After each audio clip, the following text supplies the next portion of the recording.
All men are geeks. Stop denying it, you bastards. And some of us are tabletop role-playing game geeks. Join us for some non-SJW, non-woke, non-PC bullshit, old-school advanced Dungeons and Dragons.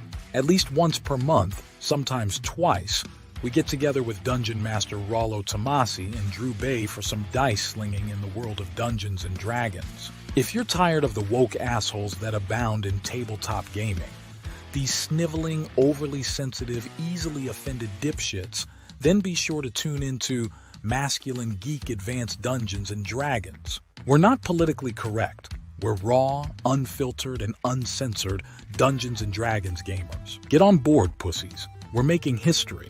No broads allowed. Get your own game, ladies. Spurgs and tards need not apply. That's right. Spurgs and tards need not apply. All right, everyone. Welcome to MG awesome. number 274 live stream AD&D game, the Drew Baye campaign, session number 31 already. So without further ado, Drew, Mr. Dungeon Master, All right. Take it away. It has been a little while, so I am going to give a short recap of the last session. And if I mess up the details or forget something important, let me know. So the adventure party was in the medieval city of Jorvik. And again, this is a alternate reality fantasy version of historical Earth where the Norse gods are real, magic, monsters, all this stuff is an actual thing. And in the beginning of the session, there was a sort of carnival making its way into town, which held a large pit fight, basically for entertainment. Had slaves fighting, and also had large bears that were later released into the pit. And this turned out to be a disaster because the thief sled managed to cause one of them to get loose, and it turned on the audience, and everything erupted into chaos. And in the process, the thief sled also managed to track down the bookie who had been keeping all the gold, all the valuables that the townsfolk had been betting on the pit fight. And when we left off, the adventure party had tracked him to, I think it was Freya's Bounty, an inn on the northern side of Jorvik, where they found the dead bookie in the back, and one of the serving girls bound and strung up by her throat, and her clothes were missing, but Sled's clothes, the ones that he was wearing last time they saw him, were in a pile on the floor near her feet. Now, before we pick up there, though, we've got to take a little bit of a step back because we have a new player character to introduce, and that is Thor's barbarian, Thor, who Sigmund encounters out in front of the inn, Freya's Bounty, as him and the others are approaching from the front. And of course, the wizard Ulfr and the cleric of Thor, Bjorn, had gone around and come in the back. So they are trying to find the thief sled in this inn now. But out front, Thor, if you could describe what your character looks like as Sigmund, as AJ's character is coming to the front of the inn and sees him. How would your character appear? I would appear much like an older barbarian, so in his 60s, but still quite masculine and large and barrel-chested. And if you can imagine an older Viking, graying in the beard, a little bit scraggly, definitely wearing some wolf pelts, carrying a spear, and a warhammer is a strap to hip as well. He seems to have several scars on his face and on his body, a little bit disheveled at this point.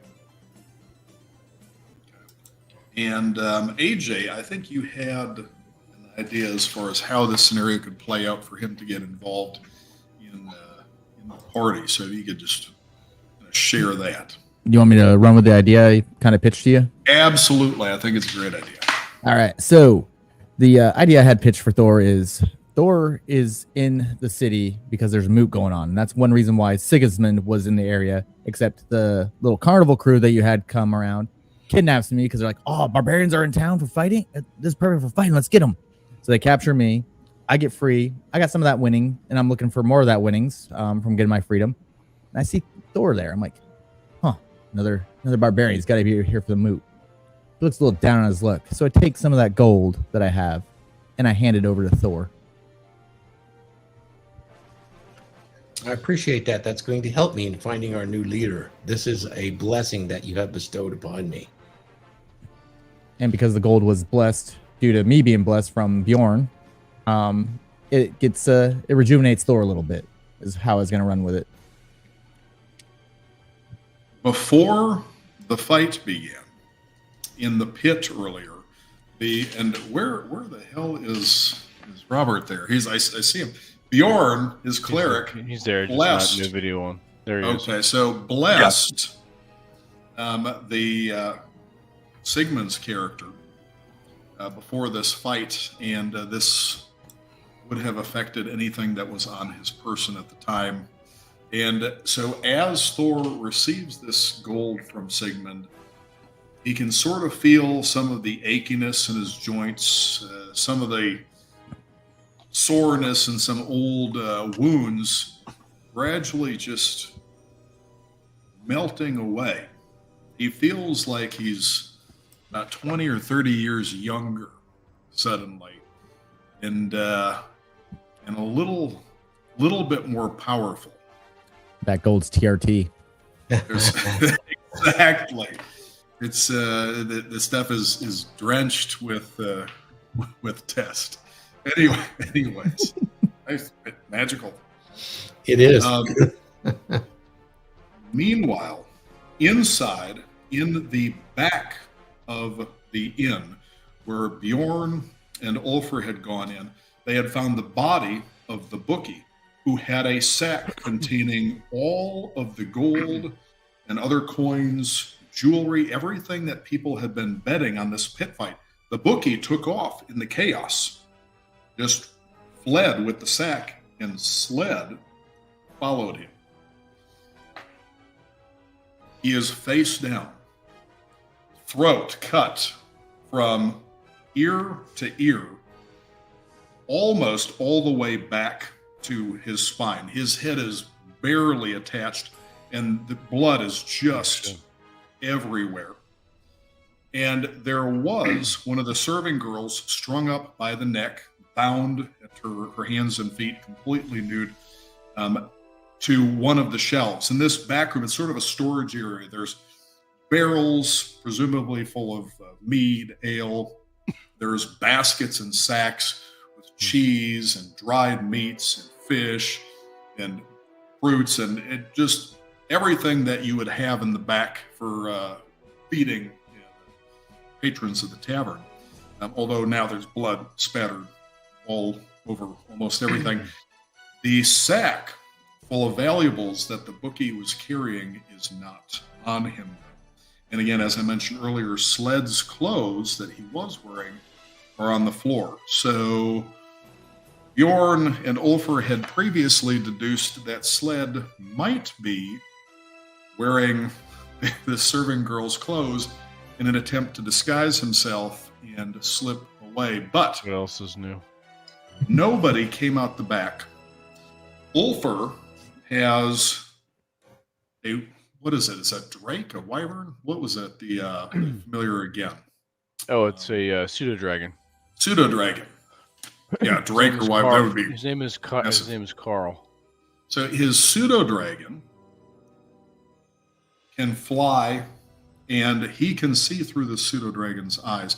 and he did not notice anybody coming out the back of the tavern. Nobody had come out the front, so presumably Sled is still inside somewhere. Building somewhere, yeah. Sigmund is out front, and so is Dane, who's not with us right now, so we'll just kind of have to run him. And Galdor is also not with us. Galdor, the ranger, stayed back where the pit fight was. He was taking care of the bear, wasn't he? Yeah, He was running the casting gun a ritual. Yes, I don't think it was a spell. I think it was a ritual, so he's got to take some time to do this. But he is basically befriending this massive armored bear. Think of like a cave bear. The thing is absolutely huge. And Drek, the dwarf, I believe was he still recovering Yes. at the Temple of Odin? Mm-hmm. Okay, so I don't know if he's going to be joining us or not. But if he does recover, I'm sure he will find his way to where everybody is here. So Sigmund, after giving this gold to Thor, and you can almost see it in how he carries himself as it is having an effect on him, he seems to sort of stand a little bit taller and almost fill out a little bit before your eyes. You can tell that this gold has had somewhat of an effect on him. But you have something that you have to take care of. You guys are trying to find Sled, who has one who's, well, you don't know this yet. You don't know that Sled was killed the bookie. You're completely unaware of that. But you're trying to find him not only because he was following the bookie, but also because I guess we'll call him the carnival master or whatever, had offered you a substantial reward for bringing Sled back alive. One, because he is furious that he ruined his whole gig, basically, but also because Sled is currently under a curse. Yep. And I think it was the wizard Skargrim. I might be getting the name wrong. I see so many wizards here that cast this on him. See, Sled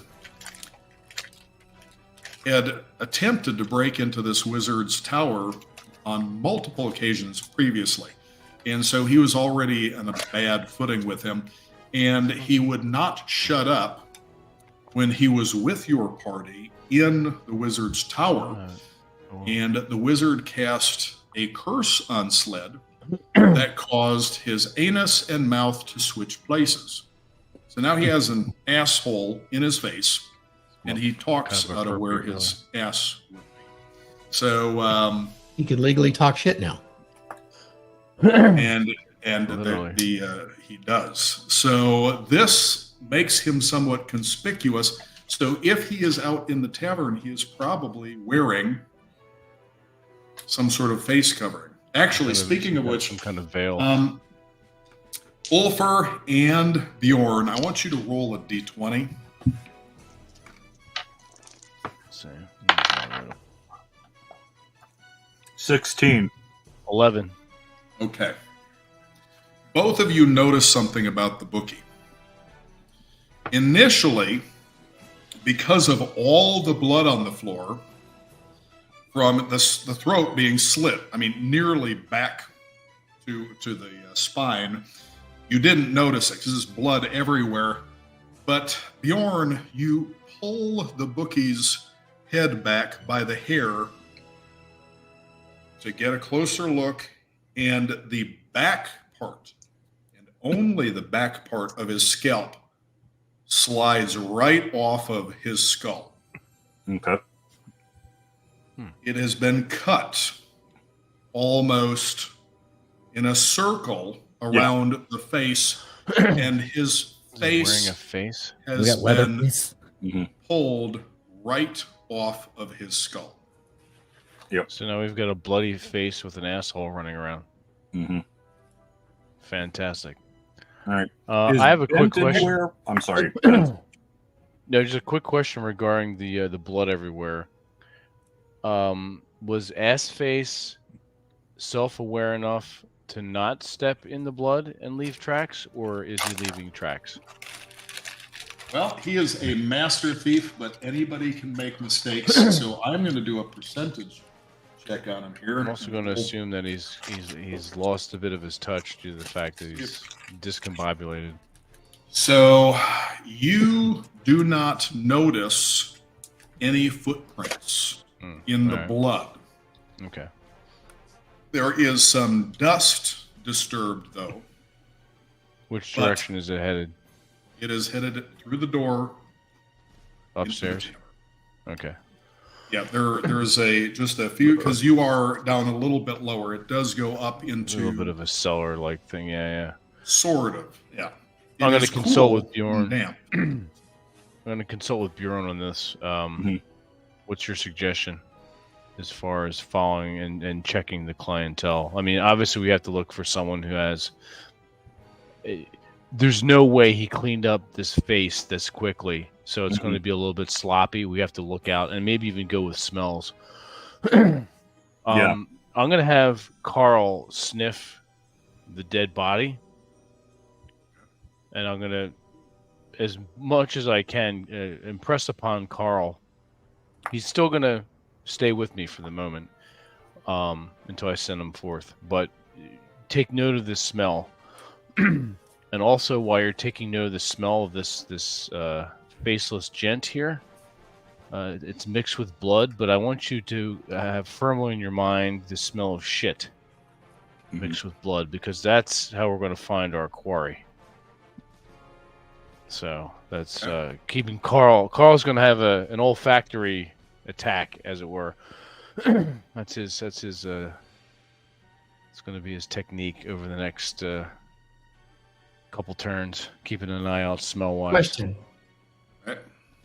Is Sled the bookie? Sled Sled is an a NPC? thief. So Sled is an NPC. He is based on Aaron Clary. Yes, Sled. Aaron played with us in a previous campaign, and his character was the thief Sled. And so I kind of borrowed that character for this because it fit for the role. Yeah. And so the character sometimes helps the party reluctantly, and but he's at odds with them right now. He's basically does whatever he feels like doing, whatever he thinks is in his own best interest, and fuck everybody and everything else. So that's kind of where this character likes normal YouTube influencers. Cool. Pretty much, yeah. And so and he basically caused all this chaos at this thing because he was going through the crowd pickpocketing people. Okay. And as he was pickpocketing people, I think it was Bjorn that noticed him doing this. He did. And correct me if I'm wrong, but I think Bjorn alerted the guards to what Sled was doing. And didn't they throw or knock him into the pit, or did he go into the pit? He went into the pit himself, and then I shut off a fireball. And then we have game pairs.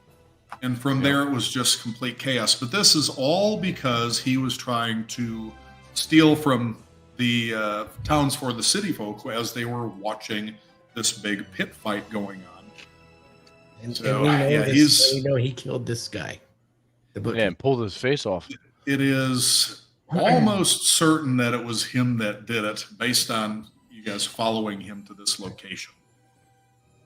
I think you tracked him here, but lost him when he went through the back door. Yeah, Carl was keeping an eye out for him. And then me and Dane got sent out for the front. There's a slight chance that somebody else did it, but it's almost certainly Sled. Okay. If there is a chance, I would like to look at the wound if I'm present. And you said it was cut so deep it went to the spine. You guys are in front of the building. Stroke? Oh, we're not there. Okay, cool. Yeah, so your character Thor and AJ's character Sigmund, both barbarians, are right out in front. Okay. So this is a large, really well constructed. You can tell the establishment is really, really nice inn, and it is this big sign out front that says Freya's Bounty. Massive stone and very dark wood building, and even standing outside, though, you can see there's just a faint glow, fire coming through the cracks in windows, and the smells coming from inside are just amazing. Mead, cheese, all sorts of meats roasting, breads. The smell of the bread coming from in there is almost overpowering. And all the more so because outside the wind is picking up and it is just starting to rain. And it's not coming down real hard, but it is a very cold rain. So the inside is getting a little bit more welcoming. And you actually see some people that are still left out in the streets making their way into businesses and taverns or heading back to wherever it was that they came from. Appreciate that. My map's not very good yet, so. No problem. And so what are you guys doing out front right now? Because Sigmund, I don't think has told you anything. You guys have just met. So I don't know if... Let's have a conversation. Yeah. I was thinking about that. After you handed me the gold, my name is Thor. I appreciate this token that you have given me. It means so much to me. Anything for the old timers. Old? I barely hit my youth, the end of my youth. Hey, sir. So me and my newly found acquaintance, Mr. Dane here, we're on the hunt for an ass-faced man and a bookie that owes me a lot of fucking money. An ass-faced man? Yes, an ass-faced man. He almost killed me in the fighting pits by unleashing some gimp bears. The nerve of this man. He's got to pay. What type of ass is this ass-faced man? A bleeding type of ass, or is it kind of a stuffy type of ass? It's a grundle. Okay. It's disgusting, to say the least. Yeah, I suggest that we go inside. I have a feeling that both of us haven't eaten in a while. Grab a meal, scope out some of the fine lasses that may be around, and look for this ass-faced man and the bookie. Lasses and asses. I could use a good meal. Let's do it. As you are walking in the entrance, Dane says, I'll leave some ladies for the two of you.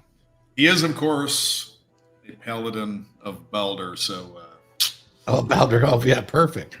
And and he's got that magical golden cod piece that just brings The ultimate Chad. pretty much. I thought I was That's ultimate Chad with my character, but I guess I'll just have to be the penultimate Chad. It's a whole adventure party of Chads, basically. Giga Chad. So as you push open these heavy wooden doors, the smell of the baking bread and roast boar, and everything is just overwhelming. And you can hear back in the corner, there's a skald just slowly beating on some drums, reciting an old epic poem. There are a few people gathered around him near the fire listening, and just spread throughout the tavern. There's people sitting at different tables, sharing stories, laughing, enjoying their mead.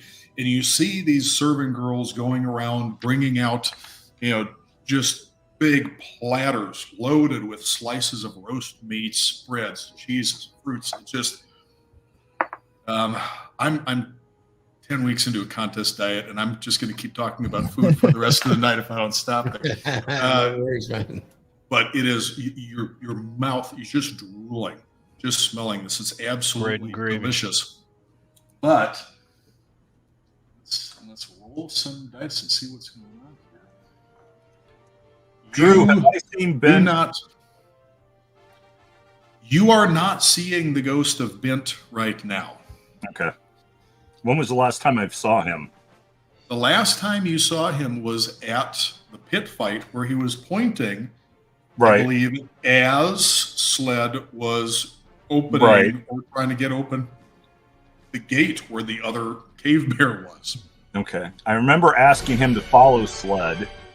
I don't know how successful he was at that, but he's not obviously in the kitchen where Ulfra and I are. So just so you're aware, I am looking for him in hopes that actively looking for Bent. Okay, so Bent, and for those of you who are just joining, Bent is the ghost of a gnomish thief that started out with the party 2 years ago, and was brutally killed by a giant corpse Thing.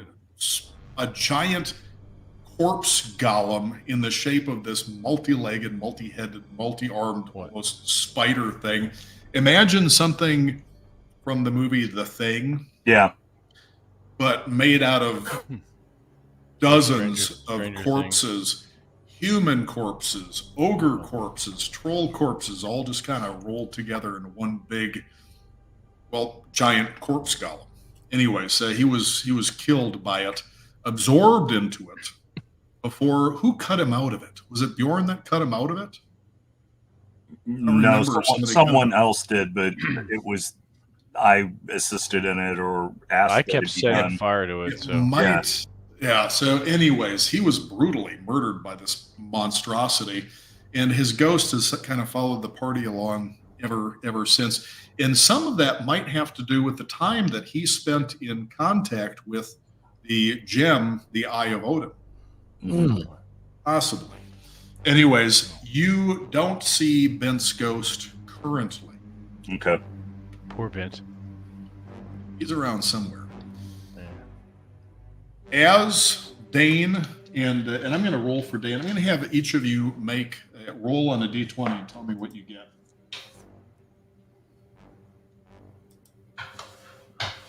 Does that include Bjorn and I?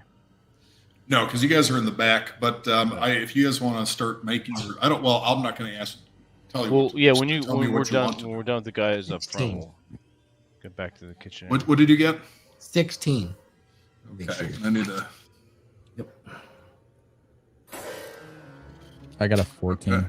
So Bent had a run in with Ormangunder, huh? The world snake, the evil. It was a little bit different what he had a run in with. It was just Dang. grotesque undead thing. Like an undead octopus. So you're looking around and you don't see Sled anywhere. Now, also realize, and this is really important for everybody who's kind of joining in, is extremely important concept when we have a party where not everybody is in this, where all the player characters are in different spaces. Sometimes I'll be describing things that one group of characters can see and hear and they're aware of.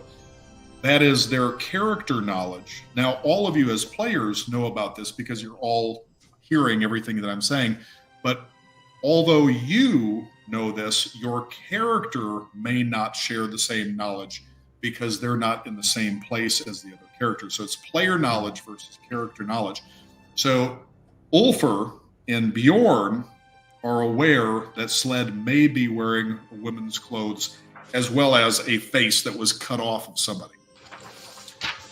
You guys are aware of this, but your characters aren't because they did not come in through the back. They just came in through the front. So you are looking for what you think Sled would still look like. Of course, Thor hasn't seen Sled. He's going on your description alone. But neither Sigmund nor Dane sees Sled anywhere, at least not that they can tell. And But there's... Sigmund's also looking for the bookie. So he's looking for the face Sled is wearing because he thinks that guy has his money. So he's not just looking for Sled. Doesn't see the bookie either. There are a lot of people, though, sitting at a lot of different tables, some of them back in the corner. There's a bunch that are sitting over by the fire, or one of two large fireplaces at both ends that are looking at this Skald who's in the corner again, sort of beating the drums slowly as he half sort of sings and half recites this epic poem about killing all the elves and driving them out of the woods, which, going back far enough, some of you might have some memory of that. Those good-for-nothing thieving elves. Anyways, or at least that's the impression that you get from what the little snippets you can hear from what he's reciting. So, we got a tavern full of people. You don't notice any standing out in particular. What do you guys do?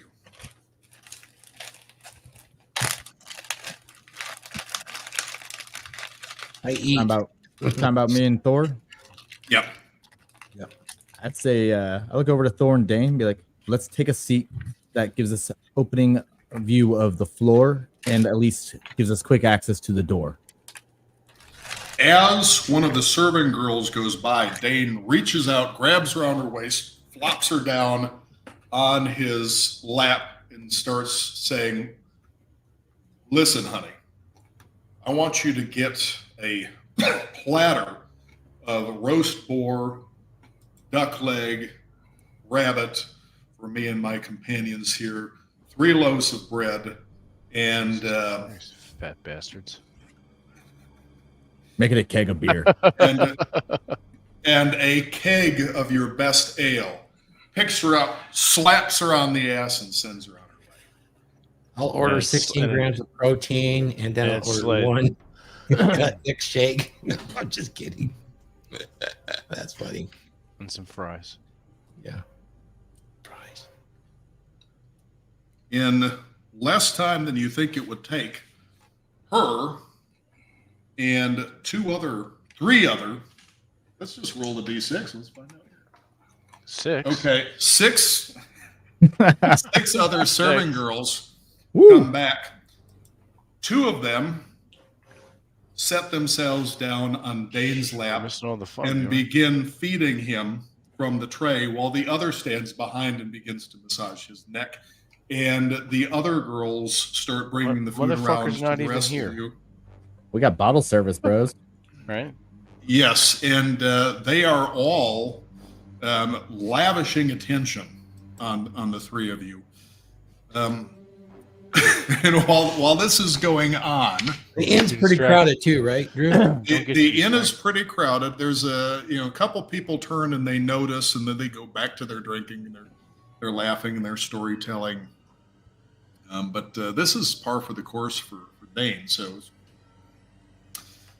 His name is his Dane. thing. Yes, It's the name of my oldest son, so it's true. So you guys are feasting and drinking, but you're keeping your eyes open. Dane is looking around. Dane actually asks the serving girls if they have seen anybody unusual come in, and one of them says something about only you being unusually good looking, and of course they continue with their flattery. He's got some magic going on that he has this effect. So they're flirting with him. They're feeding him. The other 2 are starting to rub up against you 2 and just making sure that the food keeps coming. 1, 2, 3. There's another serving girl. The other serving girl is making sure that she's going back and forth and fetching more stuff for you. Anyways, there's 6 of them. But she says, no, in all seriousness, we haven't seen anything really out of the ordinary. There have been, some out-of-towners coming in, but that's a normal thing for this inn. A lot of people that are here with this, pit fighting, I guess carnival would be the best description of it, but they haven't seen or noticed anything unusual. So while this is going on, what are Bjorn and Ulfr doing in the back? Well, I've just instructed Carl to keep an eye out on those smells that I talked about. Are you sending him through the kitchen? No, I don't want him by himself just yet. Okay. He's gonna be on my shoulder, but I would still want him to keep an eye out, a nose out for the smell of blood and shit. And just keeping an eye. So we're gonna head. Bjorn, what do you want to do? Head towards the kitchen, go in through that area, or Yeah, because if Bent has found him, then that's where he'll be, and if that's the next place to go, we need to start moving toward either the front door or up onto another floor if there's no one down below us. But I'm obviously looking for Bent and using my unique perception to Sherlock Holmes any potential clues that we might find along the way, Drew. Okay. So, are you going up into the kitchen, the back area? Yeah, because in the last session we comforted the girl that was tied up and let her go and everything else, and I did what I could to calm her nerves and everything else. Did you give her something to cover her with, or I don't remember? Yeah, I looked for any apron or anything like that, or something to give her, to return her modesty to her. I have sleep as we're going along. I have the spell components for sleep ready to go, and I have that to the forefront of my brain, as it were. At some point, if I recall, somebody was trying to start something with you guys, and you put them to sleep. Did we take a step back here? Were you already in the tavern? So I thought I recalled you casting sleep. I might be mistaken. Yeah, I've got that. That's 2 sleeps is what I have for my. I have 1 magic missile, 2 sleeps, and 1 light for my first level spells. Second level spells: mirror image, darkness, web. Third is fly, fireball, dispel magic. Fourth is 2 ice storms, and 5th is hold monster. Plus, I have my wand of fire. So I have 1 sleep left. Careful with that. What, the fireball? Yeah. Well, I don't plan on using the wand of fire inside this tavern indiscriminately, unless it's unless it's a dire need. You never know. All right, so are you going? Where are you guys going? Are you going to go up into the kitchen then, or? Yeah, up into whatever the next room is. Yeah, so if that's the main tavern or wherever the doorway leading forward would be. Back out.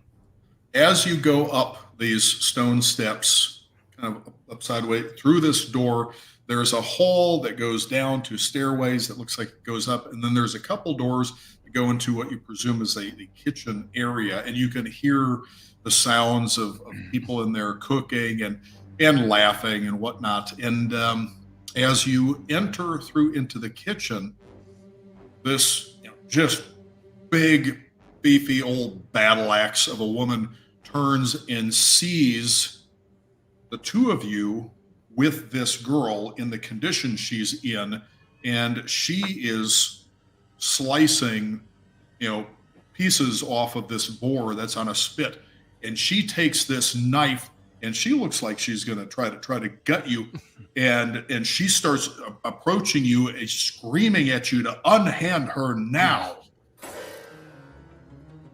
You want me to deal with this, Ulfer? Yeah, I'm assuming you're leading the way, and I've got the vanguard. Okay. I look her straight in the eye. Obviously my big Thor's hammer is around my neck, as well as my enchanted hammer that I wield. And I look her straight in the eyes and say, "Put down your knife, woman. We mean you no harm. We came to this fair maiden's rescue.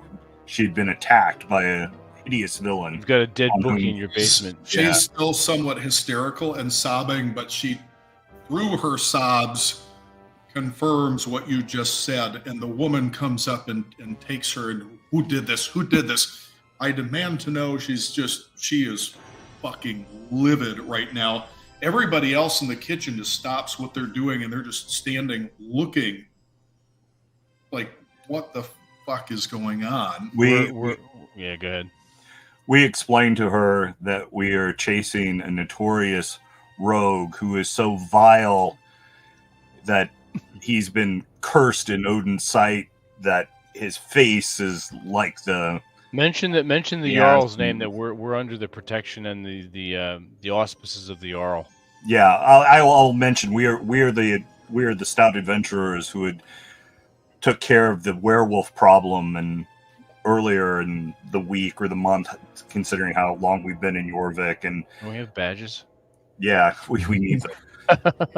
You need to get the ringlets or something. Yeah. Jarl.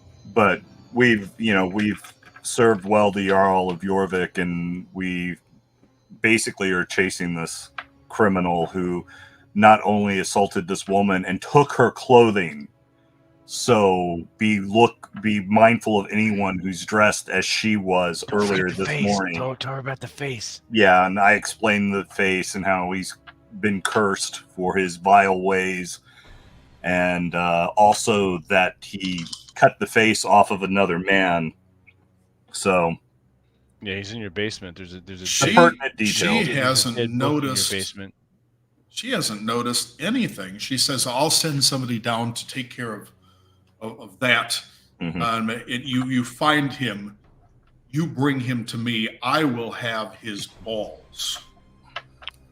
Wow, I will unman him right here.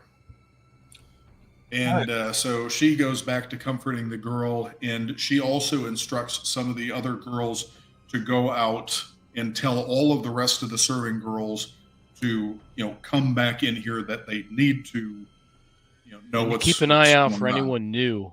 Yeah, or anyone who was wearing her clothing, who's dressed as she was earlier in the day. If you see anyone like that, let us know immediately. It looks really out of place and smells like shit. So as you are doing this, you notice that Carl is sort of sniffing around, but again, the bread, the bread's overpowering. The meat, the ale, all myself. the sense of the kitchen. I mean, you're right there in it.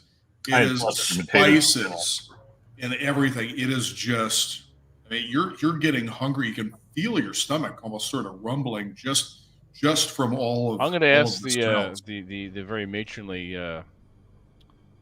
cook if I could steal a loaf of bread. She said, "If you're here on behalf of the Jarl, you can have whatever you want." Just some bread for now. She winks at you. Fuck. I'll catch you later. We have business to do. Business first, pleasure later. And as you go by, she does place a hand on your shoulder and says, Put Carl on the Lincoln chair. Something to the effect of experience counting for a lot more than the energy of youth. Oh, for fuck's sake. Yes. Run she's away. She's got a thing for wizards, apparently. Who doesn't? How could they not? Look at us. She wants to see your staff. That's right. I got a wand of fire, baby. A wand of fire under that robe and nothing else. That's wow. So I don't go that commando. Cold. Now, as soon as you get through the door into the rest of the area, and it's big open room, two huge fireplaces on either side, and then there's also a fire pit in the middle. There, way on one side, again, there's the skull that's sort of still beating on his drums and sort of singing this epic poem about killing those thieving elves and driving them out of the forest, and all that, and a lot of people. It is busy, and you do notice, though, a particular table, and there's still a couple of the serving girls out there, where Dane and Sigmund and a massive older barbarian that you don't recognize are sitting. But Carl immediately kind of cocks his head, and he floats, sort of flaps up to the ceiling along one of the beams and slowly starts creeping along, and he looks down. Carl, what are you doing? At a man that is sort of in the corner, sitting. He's got his cloak on. It's kind of sort of hanging over his face, and he looks like he's just kind of leaning over his mug, and it's back just outside of the light of the fireplace in the dimly lit area. And Carl looks back over to you and looks Which back. Which one? To my left or my right fireplace? To your left. All right. Over sort of the Skald is in the near corner and he's in the far corner, a little further from the fireplace, and just relatively still. Are our companions near this man in the corner, or no? They're sort of in the middle area between the door to the front and where the door is to the kitchen. The door to the kitchen kind of opens out into everything, and then there's also a bar, which is over to your right left side. Not a really large bar, but yes, on the left side. All right. but there are a couple other serving girls behind there filling tankards and putting them out for people. All right. All right. So I take note of this and I subtly nudge Bjorn, like Bjorn, that hooded bastard in the corner with his head down over his mug. Carl just pointed him out. What do you Okay. think? Do I notice Carl's attention to this man? Roll a d20. Obviously, I don't see through eyes like Ulfer Well, does. I'm actually pointing the guy out to you. Oh, okay. Like very, very subtly pointing, like nudging you and pointing the guy in the corner on the left there by the fireplace. All right. Sam, Carl just is very interested in him smell wise. Okay. And Do I notice Bent around anymore? You now see Bent, and he is up in the rafters too by Carl, and he's sort of looking around. You see him kind of glancing here and there, but no, Bent. Okay. No luck for Bent either. He may or may not be the man, but I might be able to hold him in place until we can get over to inspect him closer. That might be a good idea. I will be using a favor of the gods in doing so. So if it's the wrong man, it'll be a shame to lose it. But are you going to use hold person on him? Yeah, that's what I'm thinking of doing. Okay. And he is held. You see the man kind of stiffen for a second, and he's perfectly still now. Okay. I look at Ulfer and it's like, I believe the spell is taken. I don't think he was able to shrug it off. Thor's obviously watching out for us this day. Fantastic. All right. We are truly blessed. So we'll move toward the man. Yeah, we're gonna walk over. Should we let our companions know, or just take care of this ourselves? Well, We might be passing their table. So this guy's got this hood on, so all you're seeing is sort of like this. Yeah. As you're approaching him, that's about, you can't make out his face. Okay. Just in case we've got the wrong man, let's keep our eyes peeled as we move over. But you can smell him. Bent is near Carl too. Yeah, I'm using Carl as eyes as well. Okay. As you get closer, you can smell him. Though, in fact, it gets stronger and stronger the closer you get. Okay. And it is pretty overpowering by the time you get there. He absolutely does smell like shit. Okay. All right. I'll pull his hood down and look at him. Is he wearing a bloody man's face? As you pull his hood down, he's just got his scraggly beard and is balding. He's got a couple wispy hairs on the top of his head, and he's just completely out of it. You see his eyes are just like there's nothing there, and you can see that he has pissed and shat himself, and there are many empty tankards on his desk. So he literally got so drunk that he pissed and shat himself, and then he cast the whole person on. So he's stuck there, paralyzed, held, sitting in his own feces and urine. But he didn't seem to notice to begin with either. He is gone. I mean, he is. Do I see any kind of barman or something like that works here?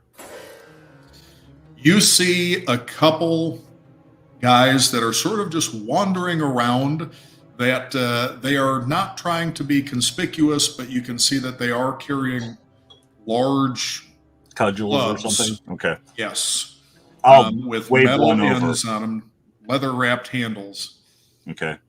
He comes over and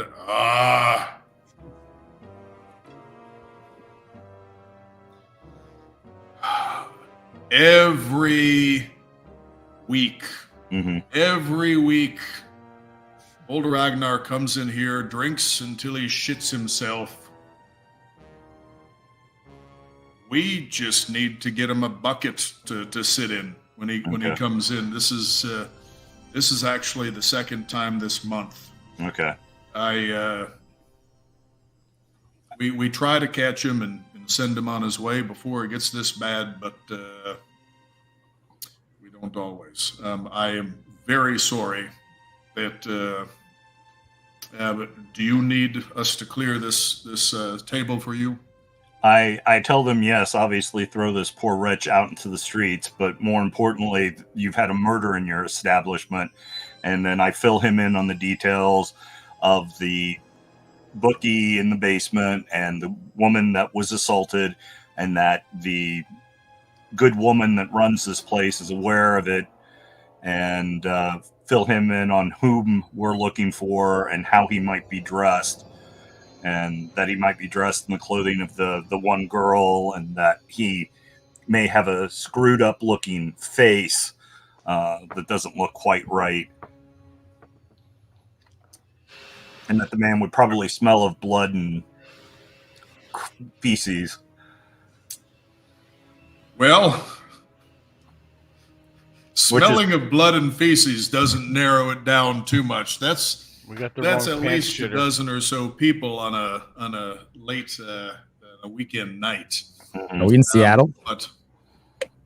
Or San Francisco? San Francisco, definitely.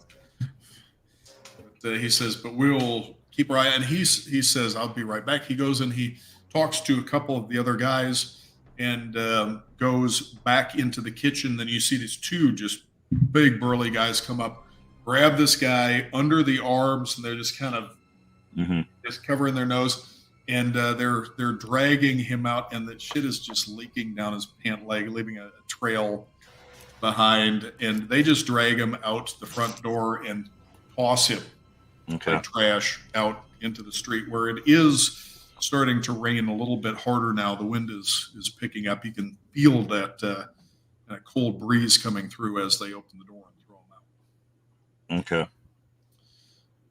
And you can hear a couple people laughing and Ragnar shit himself again as they're dragging him in and throwing him out. So this is obviously a thing that happens there sometimes. So, and the Skald stops playing the song about the thieving elves being driven out of the forest and starts a little bit more raucous song, almost similar. It sounds like some sort of a sea shanty about Ragnar shitting himself again. So apparently this is a pretty regular thing in this establishment, because there's even a song about it. So I have to come up with some lyrics for next time. But so that was a little bit of a red herring there. I suspected it might be, but we had to at least give it a chance. I look up at Bent, and it's like, you need to do a better job, my friend. He's still around here somewhere. Bent just kind of shrugs, and he's shaking his head.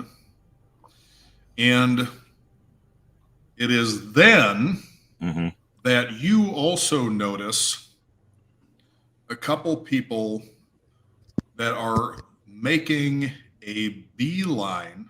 They just came in through the door, and they seem to be making a beeline towards where Dane and Sigmund and Thor are. Okay. Four men in cloaks, and it's obvious to you, and especially Bjorn notices this. They are fixated on them. Dane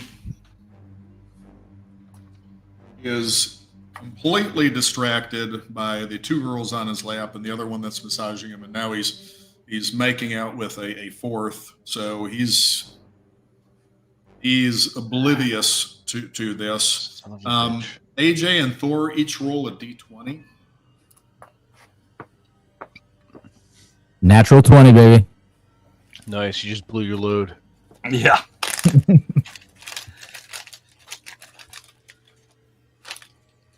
Thor, you're muted. Yeah. Yeah, I had a 9. On an attack, okay, so on an attack roll, a natural 20 would be good. But actually, what is your wisdom? My wisdom is 12. Yeah, you want to get 12 or lower. Oh, crap. Now, Thor.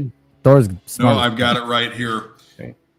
Thor notices at just at the last instant these 4 guys coming up and right behind, and you see them slip daggers out of their sleeves. 2 of them are standing behind Dane, and the other is moving behind AJ, and the 4th is trying to maneuver behind you. Thor is the only one that sees this on this end. On the other end, Bjorn has this gift from Odin.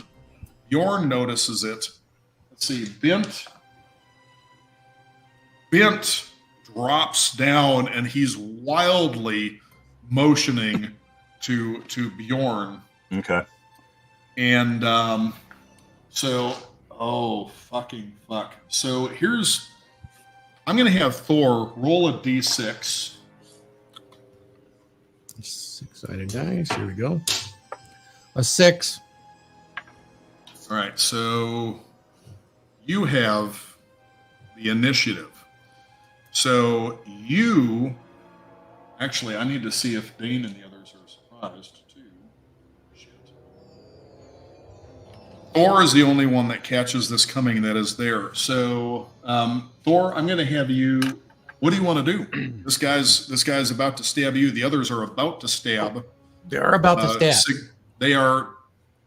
They just dropped daggers out of their sleeves, and they are about to attempt to stab Sigmund and Dane. Do I recognize them from anywhere? You don't recognize them. They just look like a couple of rough characters. All right. I would, if they're about to stab us, I would use my hammer to counterattack before, or to disarm. Okay. Roll a d20. Make an attack roll. D20. Let's make an attack roll. Doggone it. These gold dice. Hang on. 18. 18. Okay. So that does hit, and you're using a warhammer, or is it like a really big fucking hammer, or is it a single hand hammer? I would assume it is a war hammer with a spike. What is that? D6? About 3 feet in length. I'm gonna put a sheet. Actually, hammers are like 1d4. It's weird. That's why I was asking if it's like a bigger, okay, like a maul almost. Yeah, the hammer I gave him's got a 2-5 on small, medium, and a 1-4 on large. You'll have to tell me then. Which dice did you want? That's what I'm looking for right now. I did not have that weapon class written down here. I'm going to say if it's small, medium, just a 1d4, and he adds 1, so it'll end up being either between 2 to 5 points of damage. His strength is 18. 40. Okay. He has also is this a +2 to his damage? Yeah, +1 to attack and +2 to his damage. So roll a d4. Isn't it like d4 plus? D4 plus 1 plus is 2, so he'd add +3. Yeah. Yeah. So roll a d4. Okay, d4 is D4 and add 3. It's a 3. Plus so 6. 6, yeah. Nice. That's a good hit. Okay. Fuck that guy. I just got to write down really I'm quick. sorry. Having trouble seeing. You said +3? Yeah, because your strength bonus when you're attacking with your hammer Yep. is +2, so you're going to add that to everything. But for the hammer, its base is 1-4 plus 1, and then you add the strength bonus. So you got all that. So that's quite helpful. Okay. Oh yeah. Told you I got him some god rolls. Yeah, 18 strength is perfect for barbarian. So, as the knife comes out, and he's trying to get and plug it right up under your ribs, you manage to get the hammer out and smack him. Now we all see right this. across the chest, knocking him back, and he tumbles over. But Dane and Sigmund are not aware of this. Shit. And You guys. All right, Syncing 46. with your left. Holy stomach. shit. Oh, fuck. Oh, fuck. Okay, so the two It's never that are good. trying to stab Dane, they're startled by what happens here, and Dane kind of moves, dumps these women off of his lap and stands up as you do this, and they don't get in they're aiming for the gaps in his armor, but they end up glancing off of his armor. And so they just barely miss being able to get him. But the one that stabs Sigmund does end up doing 4 points of damage. You feel as you're moving this sharp pain in your low back up underneath your ribs, just very, very sudden. They got through the scale? And, yeah. Oh, shit. And they They got some wrist strength. Well, and they also backstabbed you. You were unaware, and they got you in the back. So, I mean, there are lots of modifiers there. I think I have like a 10% on surprise. I think on my from being surprised, and 25% on rear attack adjustment. I don't know if that changes anything. Hopefully. say again. So my rear attack adjustment's 25%. And then the surprise bonus, or the like my defense for surprise is like 10%. Yeah, that with the roll that wouldn't have affected this. Okay. This Okay. guy, fortunately, Just asking the questions. So, all right. So that brings me down to 42 health. You're right. Okay, so as this is happening, now everybody standing around doesn't know what the hell's going on. All they saw is Thor suddenly smack this guy and bowl him over with the hammer. They didn't notice the rest because these guys were kind of, being sneaky coming in. But now Dane is standing and he saw this. He starts drawing his sword. I'm assuming that Sigmund is now preparing his weapon. Thor's already got his hammer out. Ulfr and Bjorn, what do you do now that you see that they've just been attacked? I immediately am moving forward. As soon as I saw that they were in danger, I started moving forward. Obviously, my hammer's been in my hand the entire time as my shield's been on my arm. But as I move, I'm moving toward them, but I'm doing so mindful of Ulfr being behind me and possibly needing a field of fire for like magic missiles or something like that. So I am moving forward and slightly off to the side to give Ulfr a good field of fire, and the nearest one I can get to, I want to whack him right in the back at the base of the skull with my hammer. So I don't know how close they are, if I can move that quickly through the crowd and get to them to have an attack this round or not, but that's my plan of attack. From where you are, let's say it's about 30 feet, and it's kind of crowded, but you're also able to muscle your way through. So, yes. And also, Dane has his back to you, and the other two guys are like right behind him. Mm-hmm. But there's some serving wenches that are trying to scramble to get out of the way, and they're panicking. All the other people are now just kind of standing up and looking around, see what the hell's going on. The Skald has stopped his song about Ragnar shitting himself, and everything's kind of like everybody's what the fuck. Yeah, but before moving, I'm like, bent. Keep watching for Sled. I don't want him distracted by the fight. I want him focused on finding Sled, because this is a major distraction, and if Sled's going to try and make an escape, it's now. So I want Bent on his tail. Okay. And so are you going to attack Me. Okay, so there's one on his left, there's one on his right. Make an attack roll. All right. Please don't roll a 20. Please don't roll a 20. Oh, thank you. I rolled a 19. Nice. I did not want a massive lightning bolt doing 20 points of damage inside this confined area. So it's like We all die from shock. yeah. AC, and your to hit armor class 0 is 16. Yeah, my THACO is 16. All I right. rolled a 19. So it hits. Roll for damage. All right.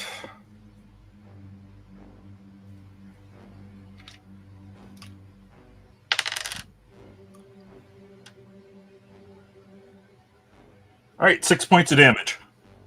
Okay. So your hammer slams into the back of this guy's head, and he goes forward. And as he's going forward, Dane kind of feels the movement and turns, legs sticking out. So this guy trips and goes face down onto the table, right into, unfortunately, the meat and the bread and everything. So he's gets his blood. You can see it starting to spread through the back of the cloak that he's wearing. Ulfer,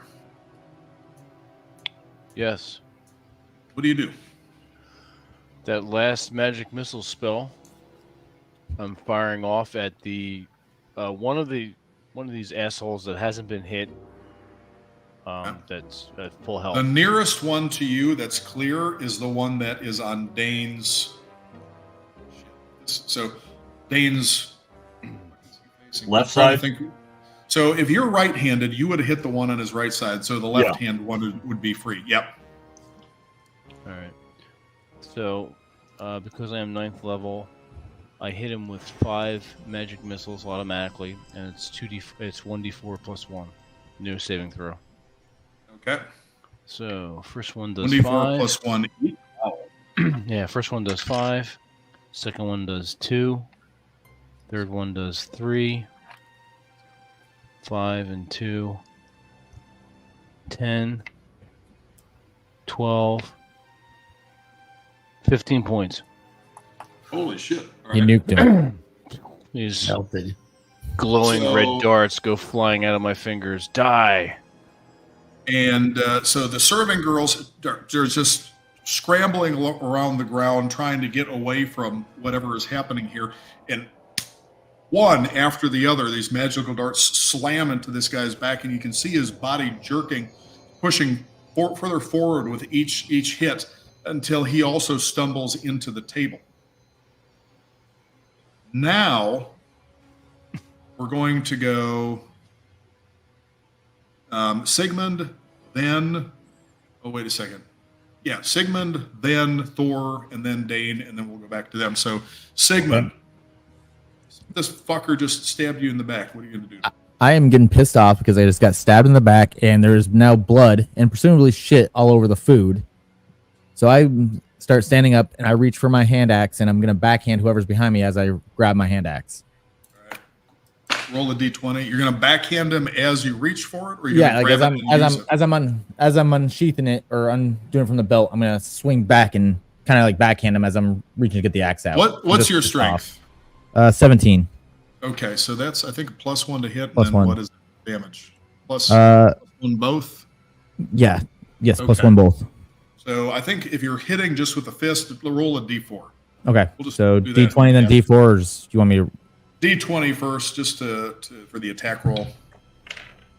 That's a 4. Oh, shit. Okay. And to hit armor class, what is your... And I know technically THAC0 wasn't a thing in the first edition, but what do you need to hit armor class? Is actually... Armor class 0. Sigismund, I've actually got it here. So it's 16. So yeah, 4. So you just graze him. You can feel the whiskers in his beard as he pulls back, as your fist goes back. But Okay. just by this much. Thor, you just hit this guy with a hammer, sent him tumbling backwards. It is your turn to attack again. Now, what do you do? I have an idea of where all the attackers are, right? I have a good Yes, concept there's of where they are. One The I behind knocked you. back, is he disabled and disarmed? No, he still has his weapon, and In he's hand? holding a dagger in hand. Yes, and he is still on his feet. He was knocked back, but he is still on his feet. The one that's attacking Sigmund, is he in a position to deliver more blows now that he has done his attack? He just ducked back out of the way of the fist, and he is in a position to stab him again. All right. I'll select Dane him is as on my, the other side of the table, though. I will select him as my target with the hammer. All right. and do an attack roll. The other one was knocked down, though, right? He was knocked back, so he's a couple just feet knocked back. back. He stumbled back. Yeah, he's So he still. can still attack on the next turn. He can. He was on a little bit unsteady footing because you did knock him back a bit, but he's still on his feet. Okay. Then I will continue with the previous plan to attack the one that's attacked Sigmund. Or AJ's character. Slipped my mind. Ready for a Yes. roll? Okay. Policeman. Yep. D20. It is a 13 plus. Okay, so you get a +1 to that. It'd be 14. Is it +1 to attack and +2 on damage? I can't remember. Yeah. Yes, and okay, the barbarian. Total. So that hits. So roll a D with the shit is a rate the four? hand hammer. So roll Yeah, a D4. that's four. Yep.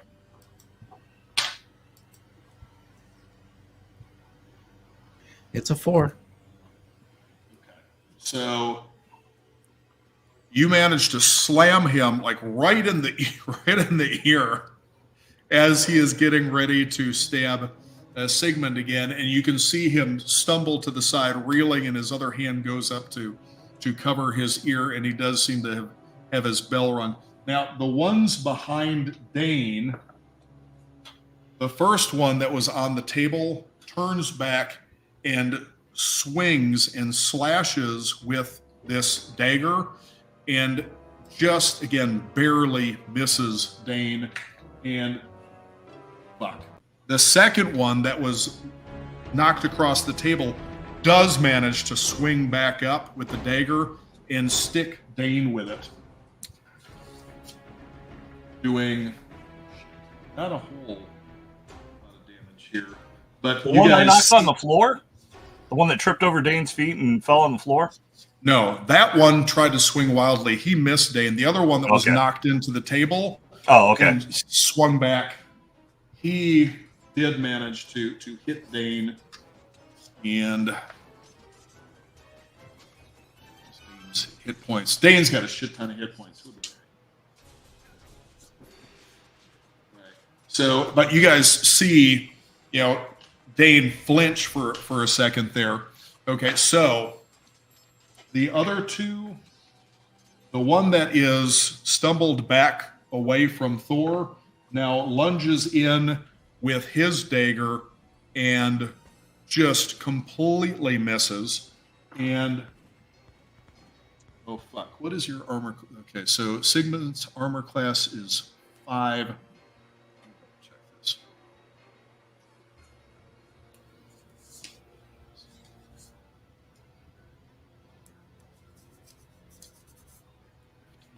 Oh shit! So he does hit Sigmund again, doing Damn.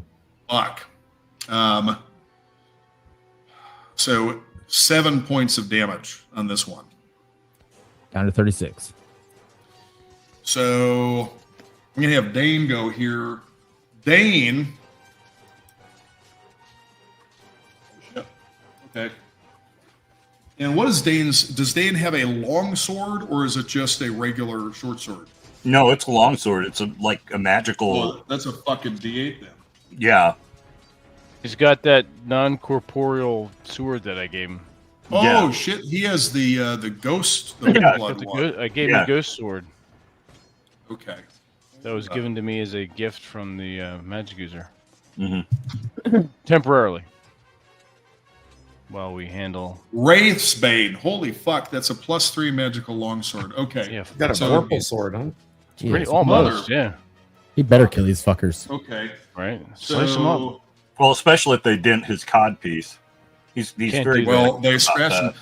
So Dane brings out Wraith's Bane and just spins and slices this guy next to him across the chest, and this guy stumbles back quite a bit, and he has blood just running down his tunic now. And when Dane sliced across him, you all heard what sounded like a very heavy coin purse hit the ground, and now you see gold coins spilling out and rolling all over the place. Oh, is that fucking sled? One can hope. I think Sled paid these guys off. He doesn't have an ass I face. would guess so. Oh, okay. Okay, so Well, they all have ass and- faces to us. So we'll just go then Bjorn, Ulfr, Sigmund, Thor again. So Bjorn, the one that Dane just hit was on the other side. Mm-hmm. The one that's closest to you is the one that you hit last time. Okay. Well, if that's the one closest to me, then I'll strike him again and right in the back. And I rolled a 16, which becomes a 17, 18, which becomes an 18 with my adjustments. Okay, roll for damage. All right.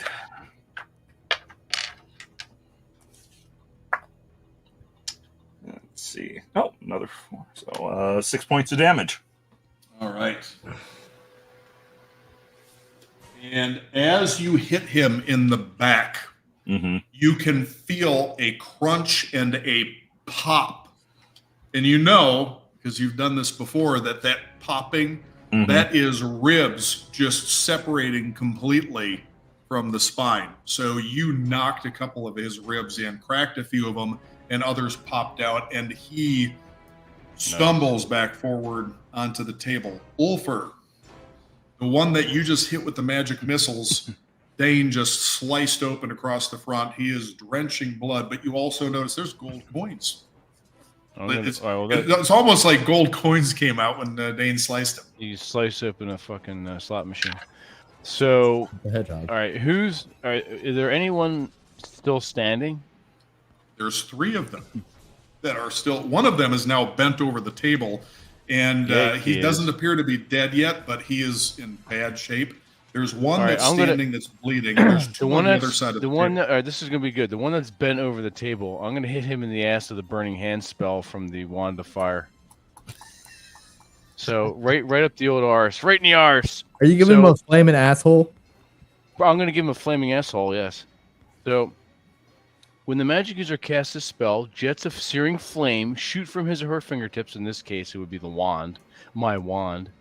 Hands can only be held so as to send forth a fan-like sheet of flame as the magic user's thumbs and must touch each other. Well, this is with the rod. Yeah, the hand version of the spell, but this is just Yeah. come right from The burning blade. hands send out jets of flame 3 feet length in a horizontal arc of about 120 feet in front of the magic user, so it can go up to 120 feet. So I'm definitely in range.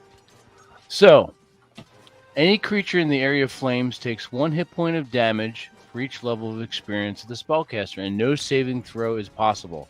So he will take automatically 9 points of searing hot flame to the ass.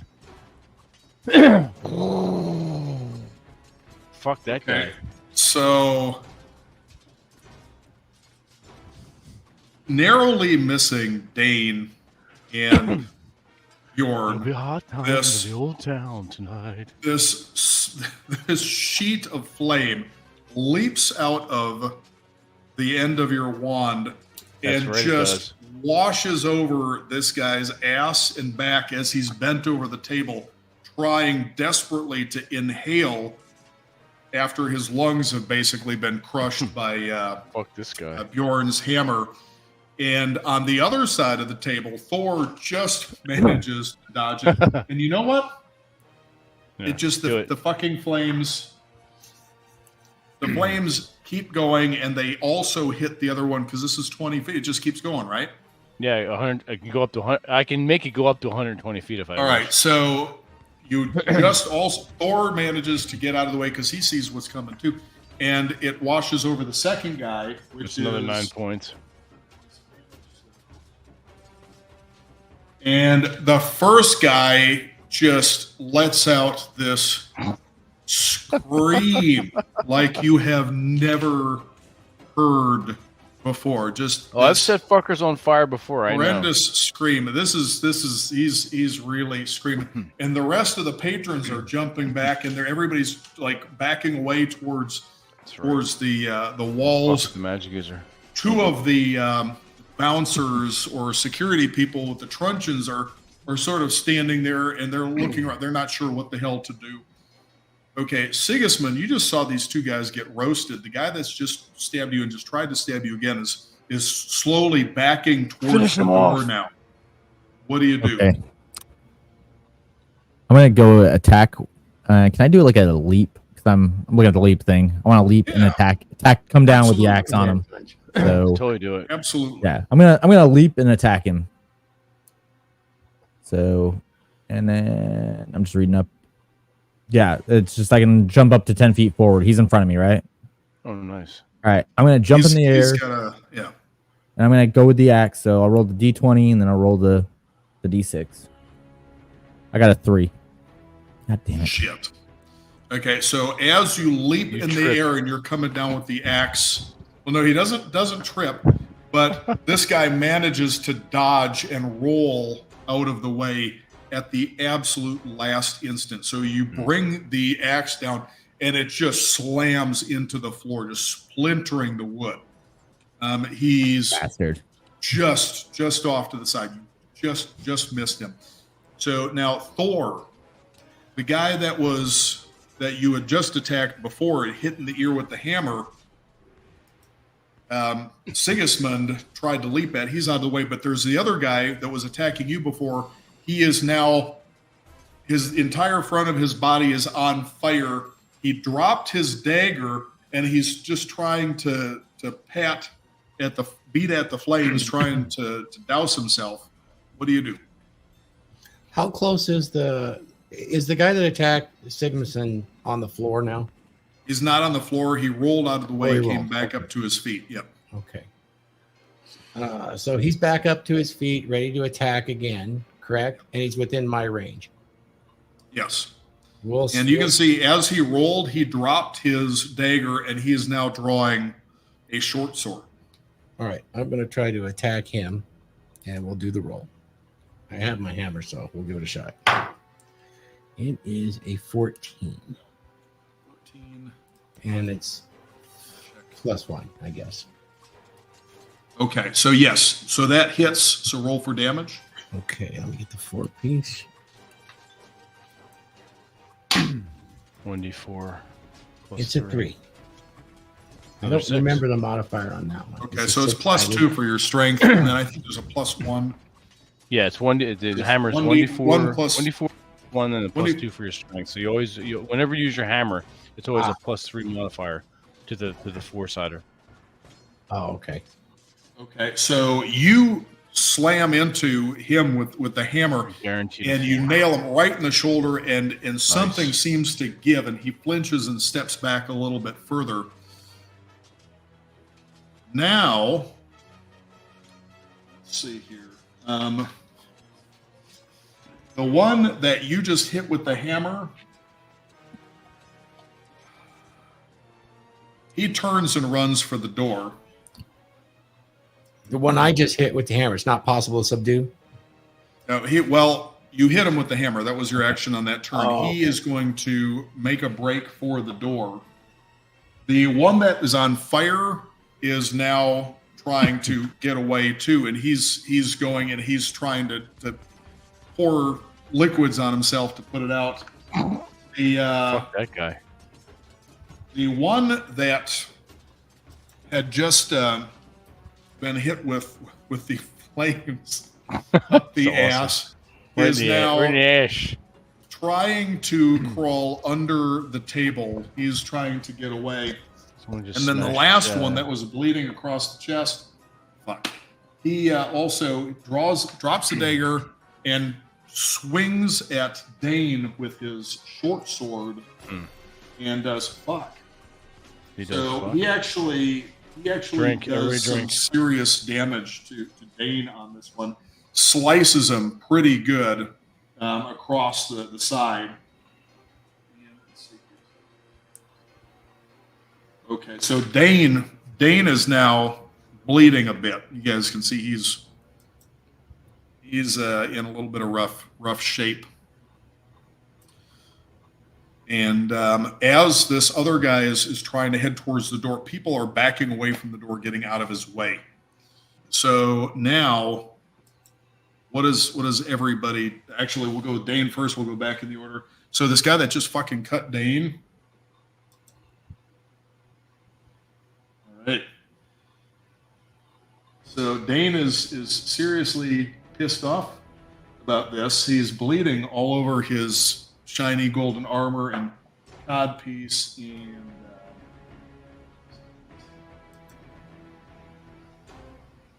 and cuts this fucker right down. So he just brings the sword up and in one clean cut takes the guy's head off, and it just goes flying in this little arc, and you can see these sprays of blood as the head is spinning through the air. Arterial blood is shooting up out of the neck as this body is slowly falling over backwards, and it just hits the ground with a thud, and just lots and lots of blood. Now, Bjorn. Yes. So there that is was the guy that Ulfer hit in the ass with the burning hands? Burning hands out of the rod of fire. No, the wands. Wand He is trying to get under the table now. okay. What do you do? Is that the only one near me? That's the one on your side of the table. On the other side of the table is another one that's on fire that is also trying to get away. And then to your way you're facing to your left, there's another one that's not on fire. The one that's not on fire is trying to get to the door. He's slowly backing away, and he's got a longsword drawn. Is he within range? You would have to get. You could probably get to him if you wanted to climb over the table.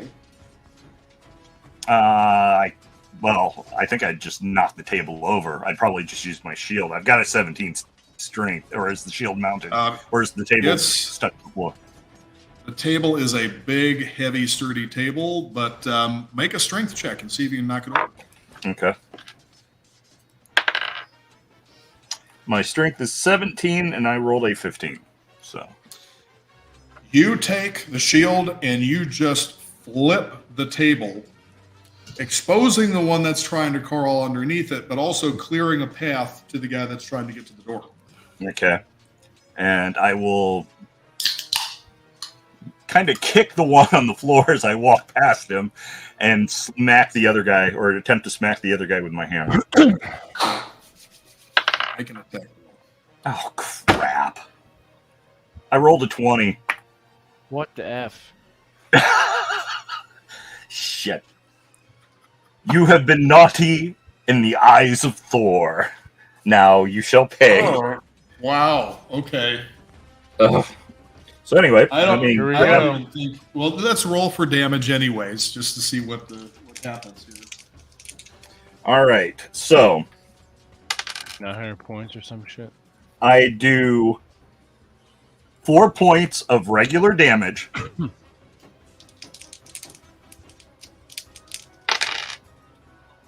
And 900 points of lightning damage.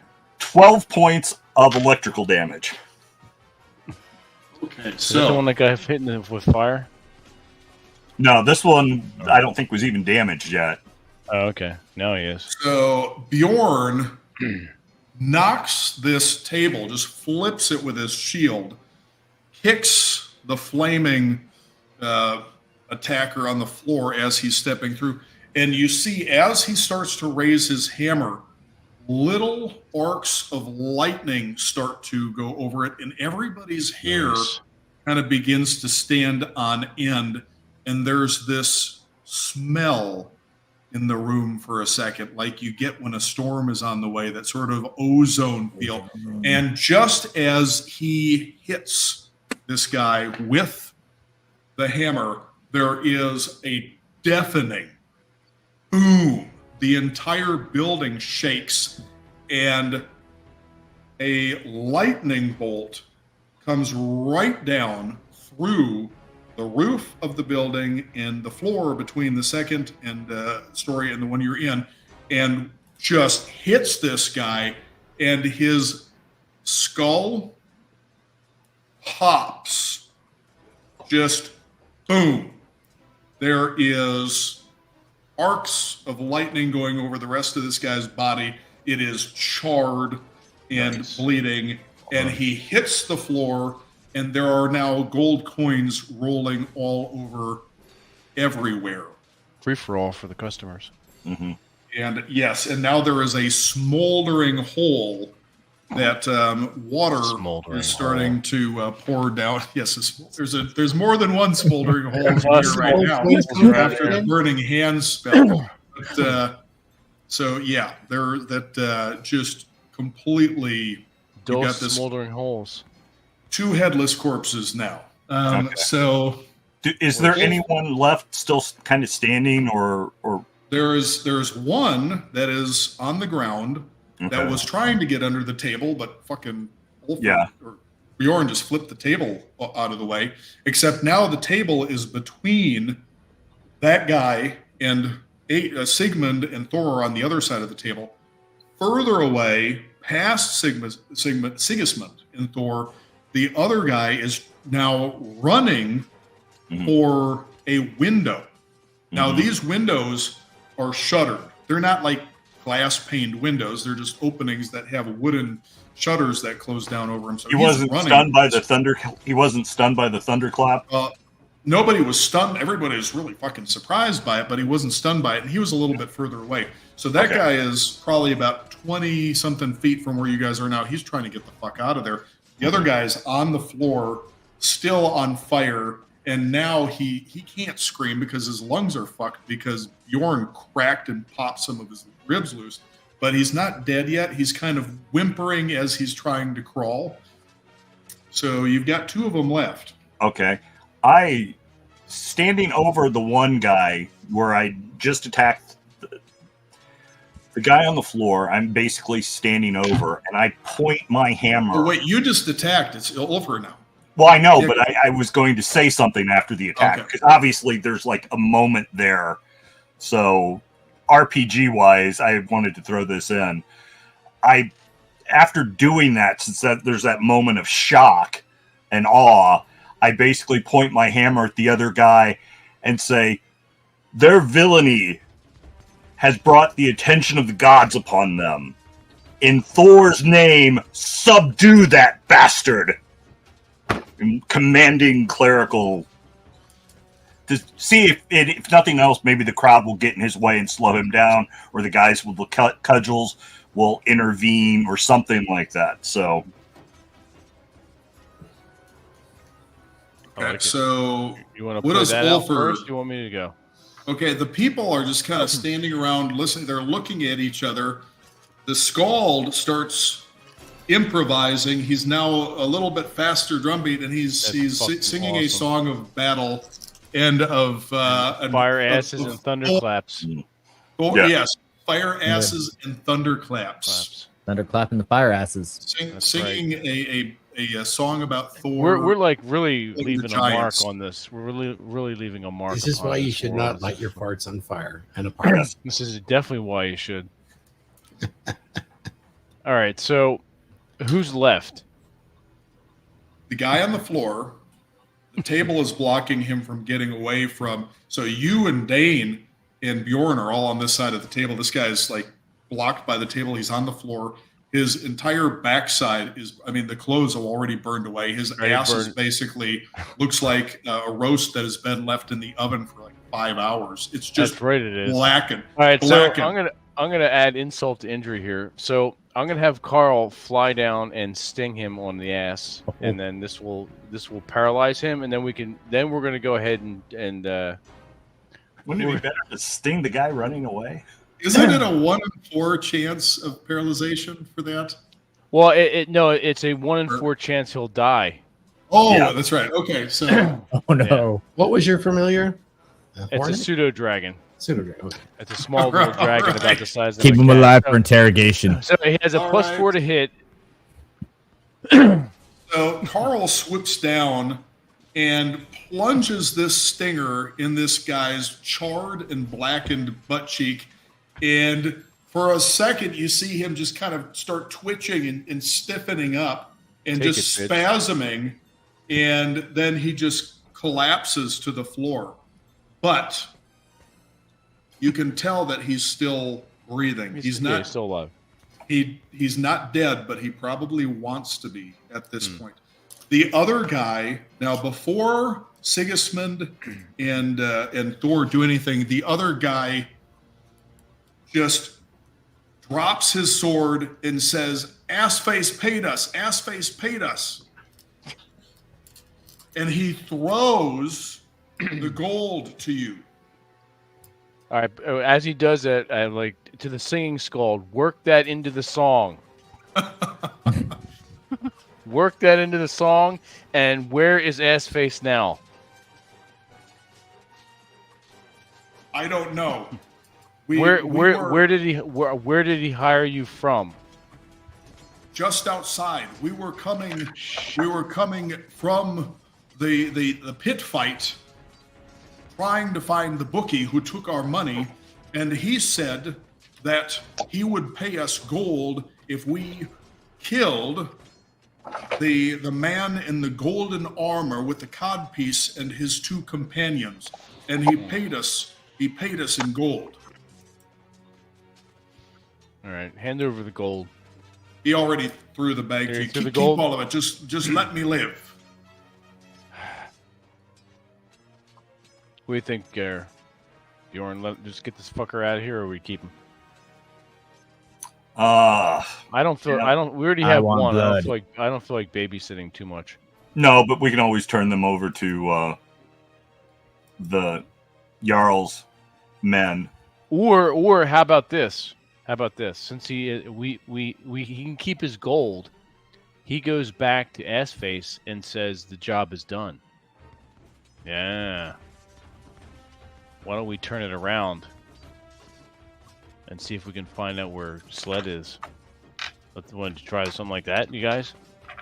He says, I don't know where he is. We only ran into him in the street. All right. So How long ago? not only that, but when you were if your mission was successful, how are you to let him know? And if you were not to let him know, that means he's watching close by. All he said was that if we agreed to kill the man in the golden armor with the codpiece and his companions, that he would give us this gold. He said that you were thieves and that you stole from him and put a curse on him. No. Can I punch the guy? Are these guys guild members? Would they be the same guild members with Assface? Do they look like thieves? Do they assassins? Is there something recognizable in my experience? And they do not look like assassins particularly, but they do dress in the way that some just mercenary bands or bandits are known to. Yes, so they are probably just fighters, former soldiers that are just doing whatever anybody pays them enough gold to do. Okay. Would they be employed by the Jarl, or would the Jarl be inclined to No, accept they them? would not be employed by the Jarl. All the Jarl's men have recognizable armbands, and they dress very similarly. They have shields with the Jarl's symbol on it. Whatever that would be for Jorvik. Ah. So is the plan to interrogate him and try to send him back to Assface?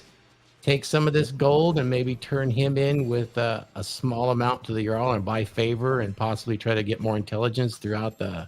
I think we need to use this guy's bait. I want to punch him still. You can punch I lost a lot of hit points, guys. I want some vengeance, but keep him alive.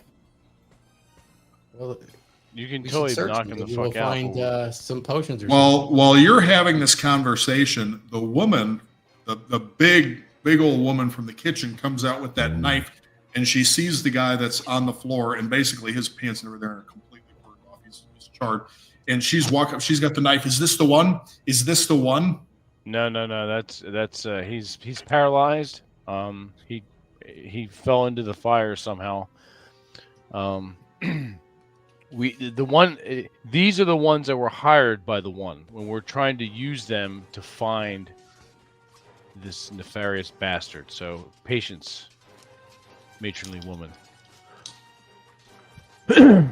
Patience. Oh, Brunhild, you're so. She walks up lovely. to him and she grabs him because he's down, like face down. Oh, no. She Yeah. pulls and just tosses his testicles out, and she says, "That is for making a mess in my inn. Let this be a lesson to all of you." Well, I can't And say she- I blame her, I suppose. Now, this guy's still paralyzed, but I would imagine he can still feel everything. Oh yeah, he can still feel. You just can't scream. So we're just gonna let him. I have Carl back on my shoulder. We're gonna let that guy bleed out, and then with a roasted ass, and then we're gonna take the guy that's still alive, and we're gonna after Oh, shit. AJ's character punches him in the face. He does look like he's close to death now. He's not. His breathing is getting a little bit slower. Well, that's what happens when your balls cut off, apparently. Right. So after AJ's character punches the henchman in the face, we're going we're gonna hire him. Roll a d4. Rolling AJ? Rolling the D4. Switch my colored dice this time. See if this works. Cool. Got a 3. Okay. So what's your strength again? 17. So there's 17. one. So +1. Let's see if, like, hopefully it's not. Well, I shouldn't say that. We'll see what happens. Does he die from the punch in the face? Not quite. Not quite. So, but you can feel a crunch, and after you hit him, he falls to the ground, and you look, and you've got 2 of his teeth embedded in your knuckles now. Fucking meth heads. Jesus Christ. So he is bleeding profusely from the mouth. And he rolls over and he spits what looks like, oh, let's roll for it. And he spits 3 more teeth out. Nice. Well, that's what you get for. Should have killed me, not backstab me. He is still crawling towards the door. What do you guys want to do with this guy? I'd like to grab him by the back of the neck and pick him up. Make a strength check. Yep. What's that? Roll a d20. D20. And just with roll your- under your strength. With your Yeah, strength, I doubt this is probably going to be like You have to get an 18 or lower. 5. Yeah, easily. Yanks him So up. you grab him by the belt, you grab him by the cloak right around him, and you easily hoist him overhead. Yeah, I want to tell him, okay, listen up. You're really close to being into the next, leaving Midgard and going into the next realm. So if you prefer to stay in this realm, you'll need to cooperate with us in a fashion that is much better than you have been. You need to cooperate and help us find Sphincter Head. I mean, Let's ass see. face. There you go. Let's see if this guy. I like it. And I want to also use, do I do a charisma roll on this one? You could roll for intimidation. Yeah, go ahead. Yeah, and I have a 13. Is that a 20 dice? Yeah, you have to get a 13 or lower. Okay. I'm going to do a morale check and see where he is. I did a 9. Nice. So he is pretty intimidated, but let's see what happens. He tries to turn as best he can and spits, and big gob of blood. He doesn't get you because he can't turn to aim where you are, but he just spits this, and he says, "If you're going to kill me, just kill me. I don't know anything. I told you, he just paid us to kill the man in the golden armor with the codpiece and his companions." I'm How going long to show ago? him his partners ripped off balls and burnt ass and said, "There's worse things than death. Why don't you rethink your position?" All right. How long ago were you paid to kill these guys? Just down the road. Okay, so that means Sled has gotten out of here already. before we got here, and is out on the street somewhere. We'll have to find him. Consider that he is a somewhat talented thief. Mm-hmm. He's got certain abilities, hide in shadows, disguise. But he also has some limitations now because of his appearance. Yes, although he was wearing a face. Can we pull him in close and ask him where he was to inform him that the job was completed, assuming that he would take our heads? He never said anything about that. He just paid us up front. He told us that you are thieves, that you had robbed him and cursed him. So he paid you up front to kill us with no regard as to proof of our deaths. We gave him our word. And so he gave you the money without question. What a dumbass. Yes. Mm-hmm. How many are in your retinue?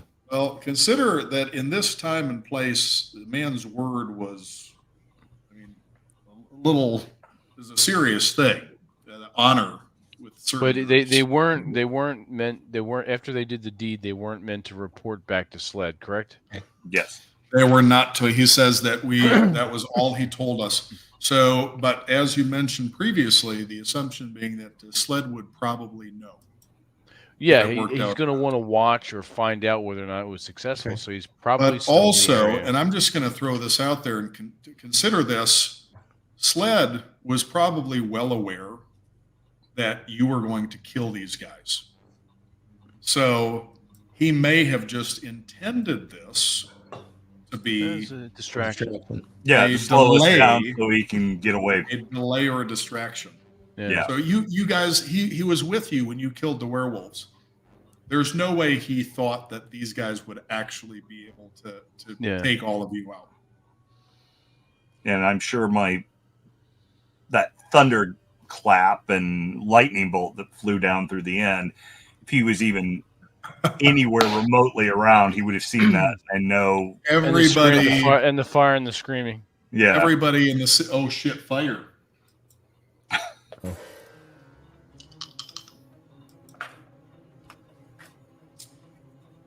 There is some smoldering now coming from the hole in the roof, and the serving girls and some of the other people are running upstairs to deal with it. Fortunately, it is raining. Yeah. So that's true. Remember, I mentioned that earlier. It was starting to come down. So it's smoldering, but the building has not been set on fire. So yeah, you just have this big hole in the roof.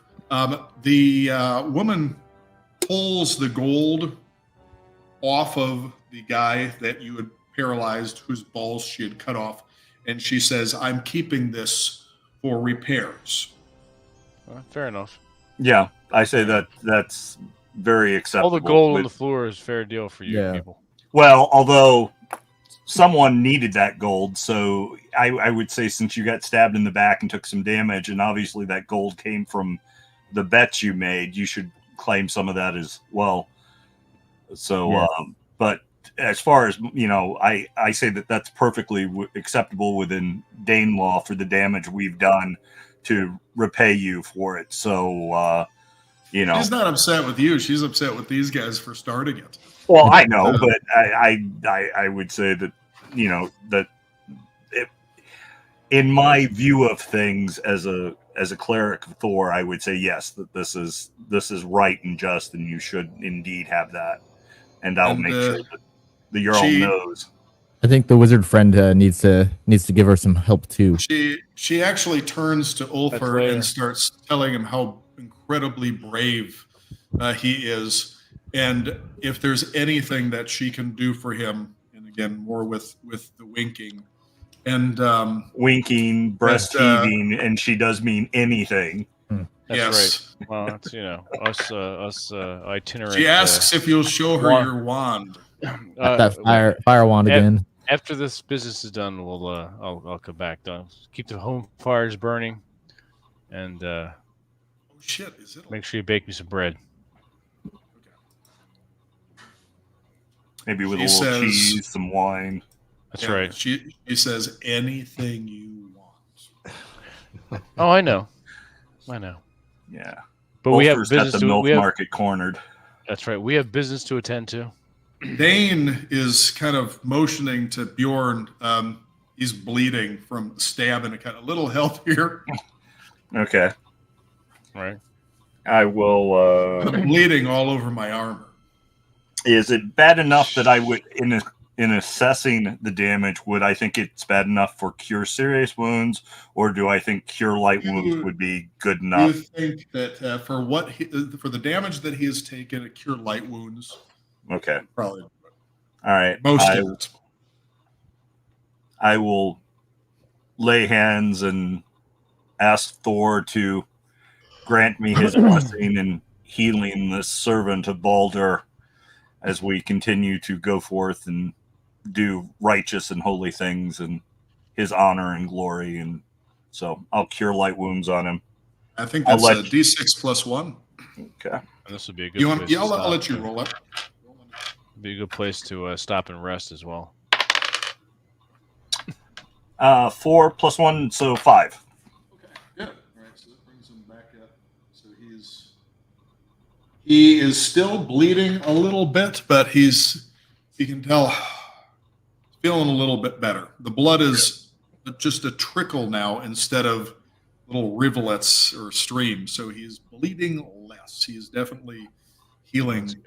Well, I'll also use some of my first aid and put a clean cloth on it to staunch the bleeding and stuff like that, and wrap him up. And although as a paladin, I'm sure he can probably cure himself too if he needs to, if he doesn't have a healing. Doesn't he have cure light wounds? Can he do it like once a day or something? He can, yeah. Yeah. Laying on hands. Yeah. Okay, so there we go. So he is able to then do his magic and is able to cure the remainder of the slight damage that was left. Okay. He says, now I just need to get the armor buffed out and my cloak cleaned.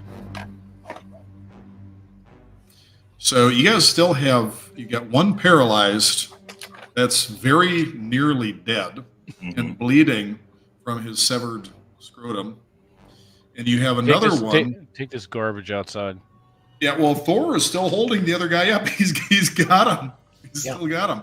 What do you want to do with him now? I'll look out the front and see if there's any of the Jarl's men or the security that roams the there in Europe. I can't imagine that not. Yes, the lightning bolt has drawn some attention, and as soon as you look outside, you can see that several of them are on their way.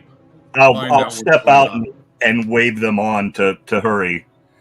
Okay, they do hurry up and come in and ask, what happened here? We'll explain briefly what had happened, that these men were hired by a villain whom is already on the Jarl's want list and sledge, which they've obviously have heard of, and that they were employed by him to attack us in a most disreputable way, and of course they failed mightily, and those that still have some life in them are here and may be taken before the Jarl to be punished as the great Lord sees fit. They bind. Well, Thor, what do you want to do with them? You're still holding one of them up. You want to? Yeah, happy to turn them over to them, and obviously we give them his belongings. So yeah. Okay, so they strip them of all their weapons, and basically these guys have daggers, very finely crafted, but there's nothing magical about them. Daggers, short swords. They do have shields that are on their back, like those little small bucklers that are strapped on. They really don't have much else of value other than the gold pouches that are with them. They do have relatively nice boots. I don't know if you take the boots or anything, but otherwise, not a lot of valuables. Just your standard stuff that you'll be carrying around. I will point out the gold that's lying on the floor and stuff, and say that was the money paid to them. It was money stolen from the arena.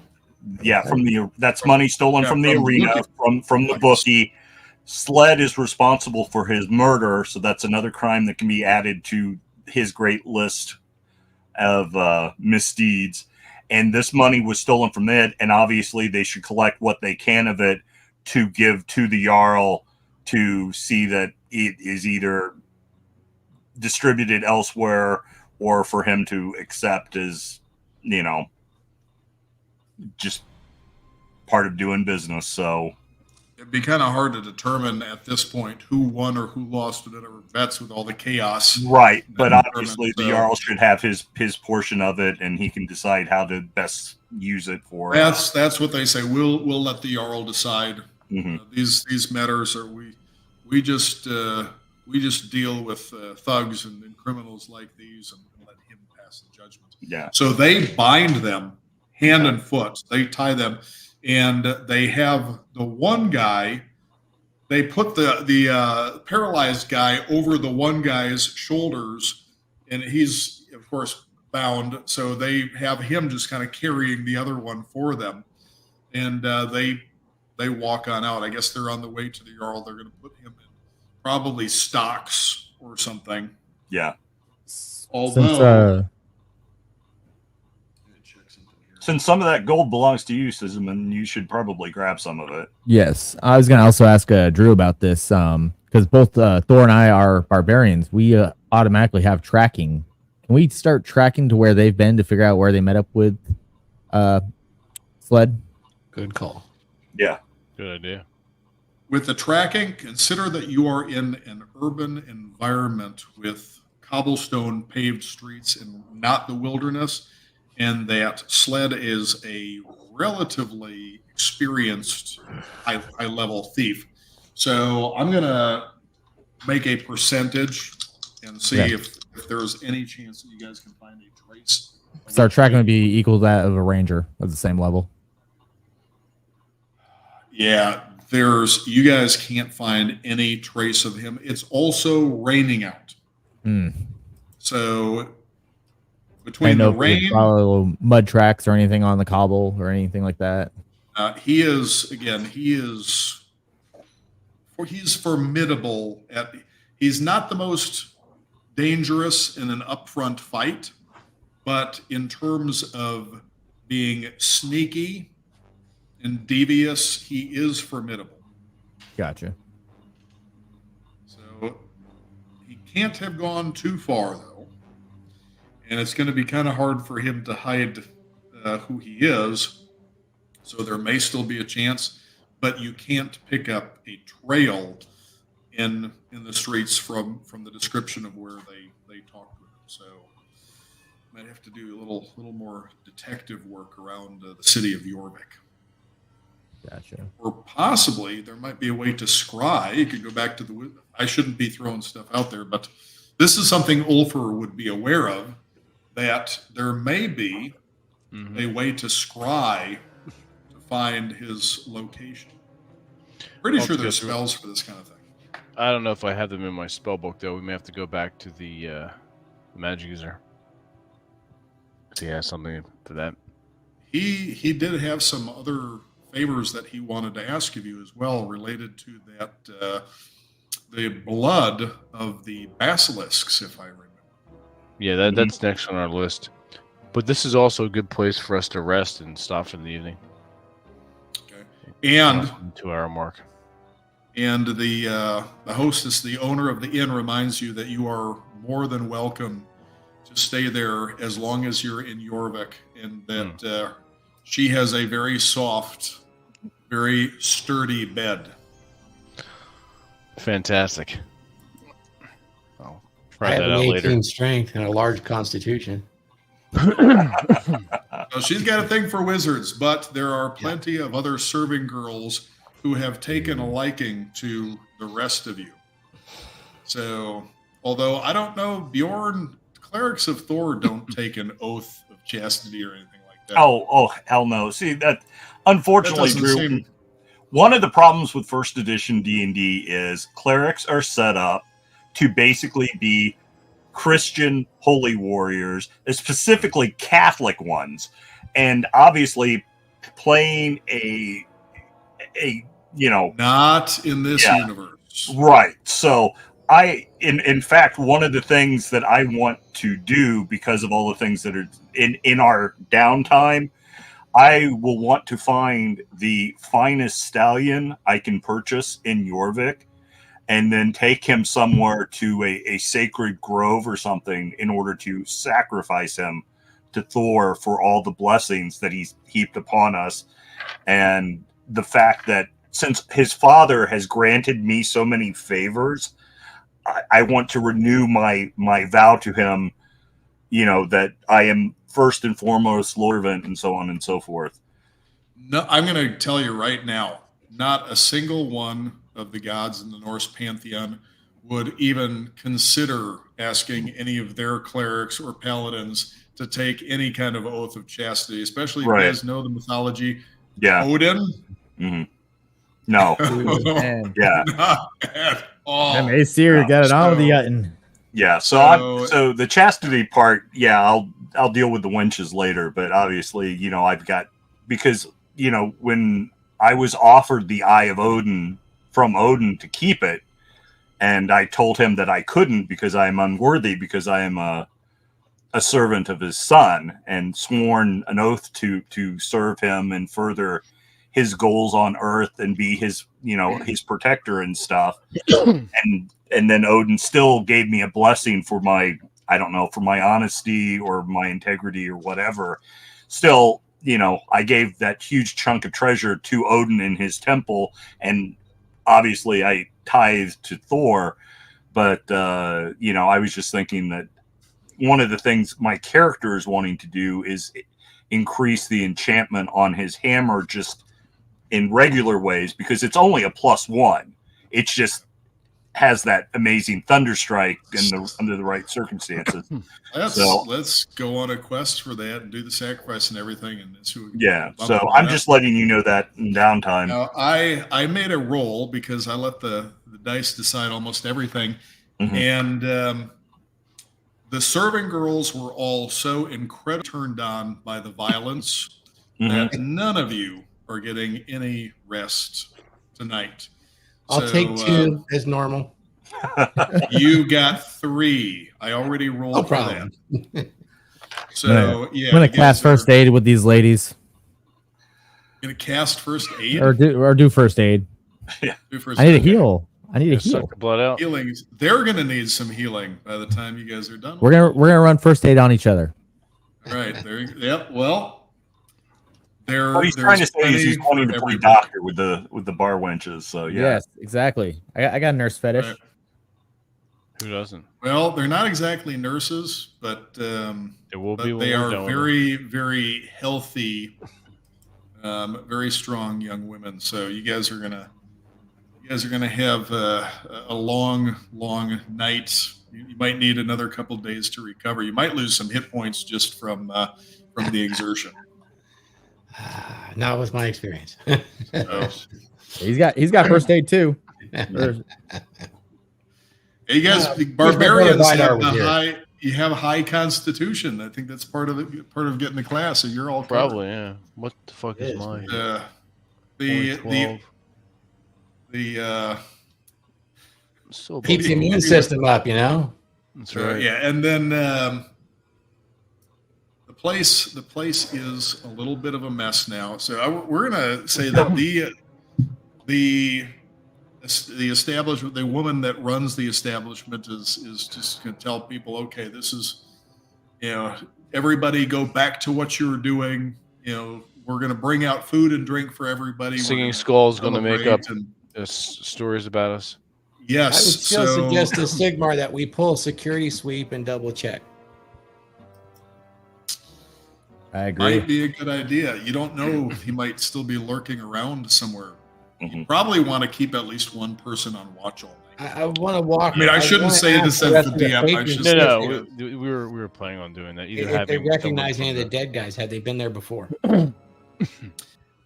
They do not recognize them. So here's the thing, though. Jorvik, being on these rivers that come in from the sea, there are ships that are coming and going, merchants, mercenaries.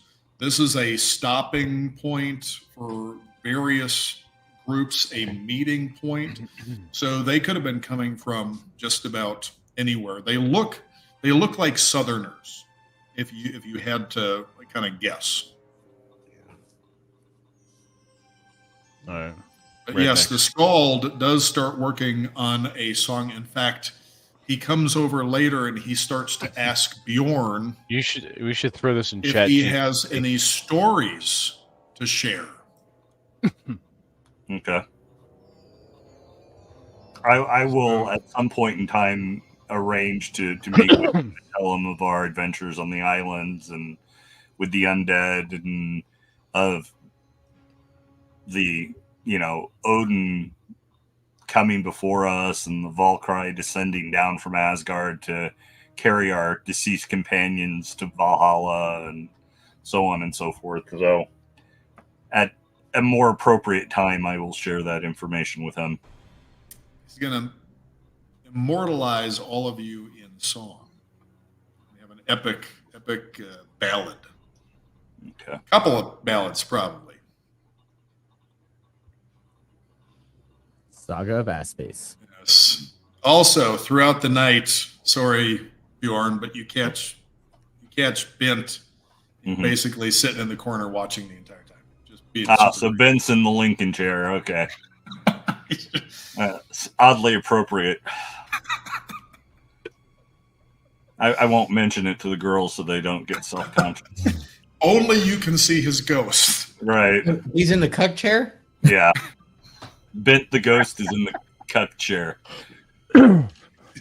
He's a ghost. He can't do anything. Yeah, that's true. Poor Bent. First he dies this horrible death, and now he doesn't get any of the serving wenches. Oh well.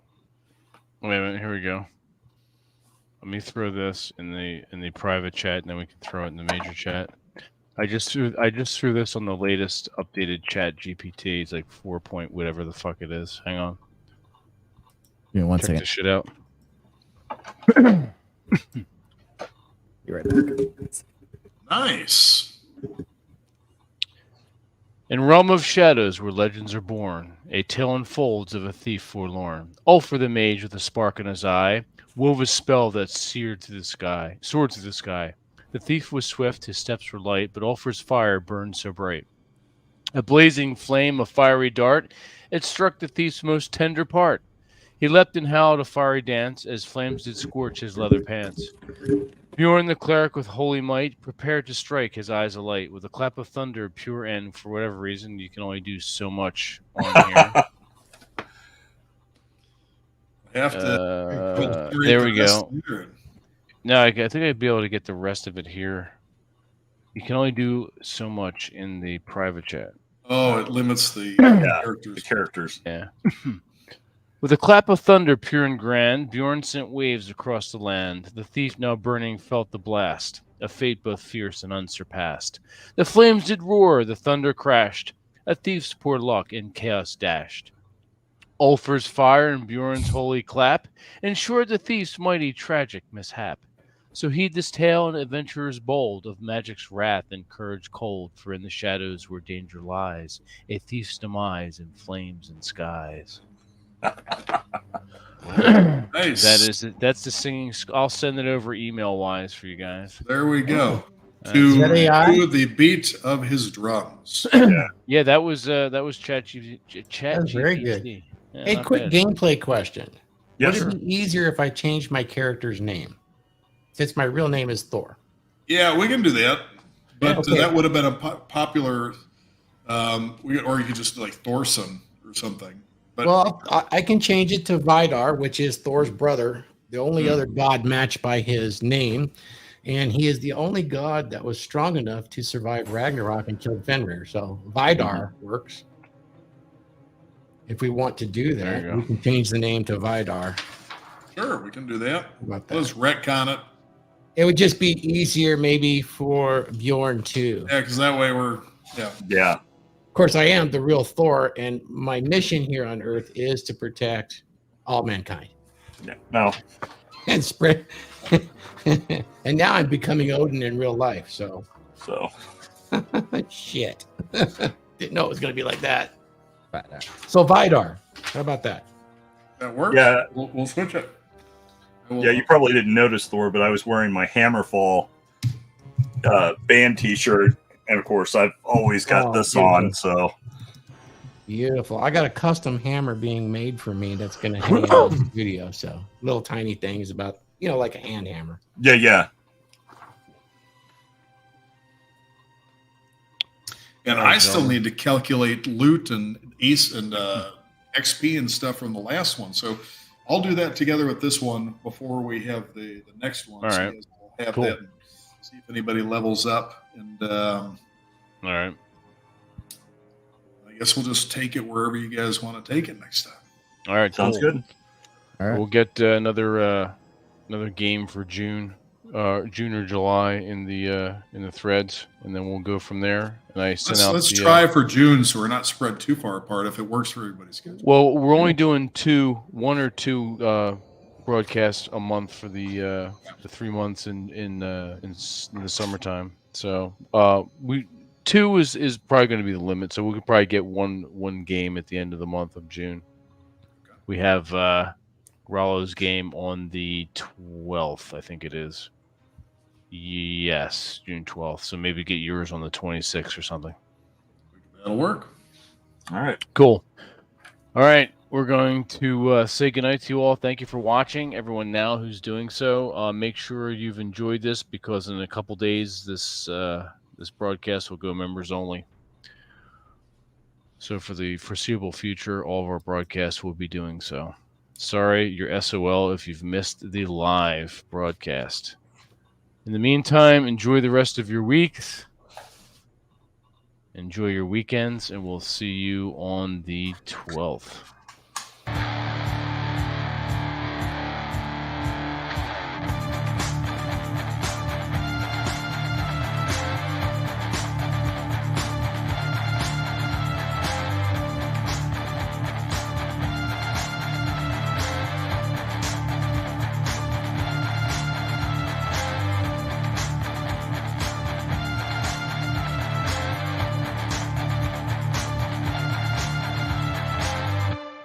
All men are geeks. Stop denying it, you bastards. And some of us are tabletop role-playing game geeks. And Aaron Join us Carr's for gay. some non-SJW, non-woke, non-PC bullshit, old-school advanced Dungeons and Dragons. At least once per month, sometimes twice, we get together with Dungeon Master Rollo Tomasi and Drew Baye for some dice slinging in the world of Dungeons and Dragons. If you're tired of the woke assholes that abound in tabletop gaming, these sniveling, overly sensitive, easily offended dipshits, then be sure to tune into Masculine Geek Advanced Dungeons and Dragons. We're not politically correct. We're raw, unfiltered, and uncensored Dungeons and Dragons gamers. Get on board, pussies. We're making history. No broads allowed. Get your own game, ladies. Spurgs and tards need not apply.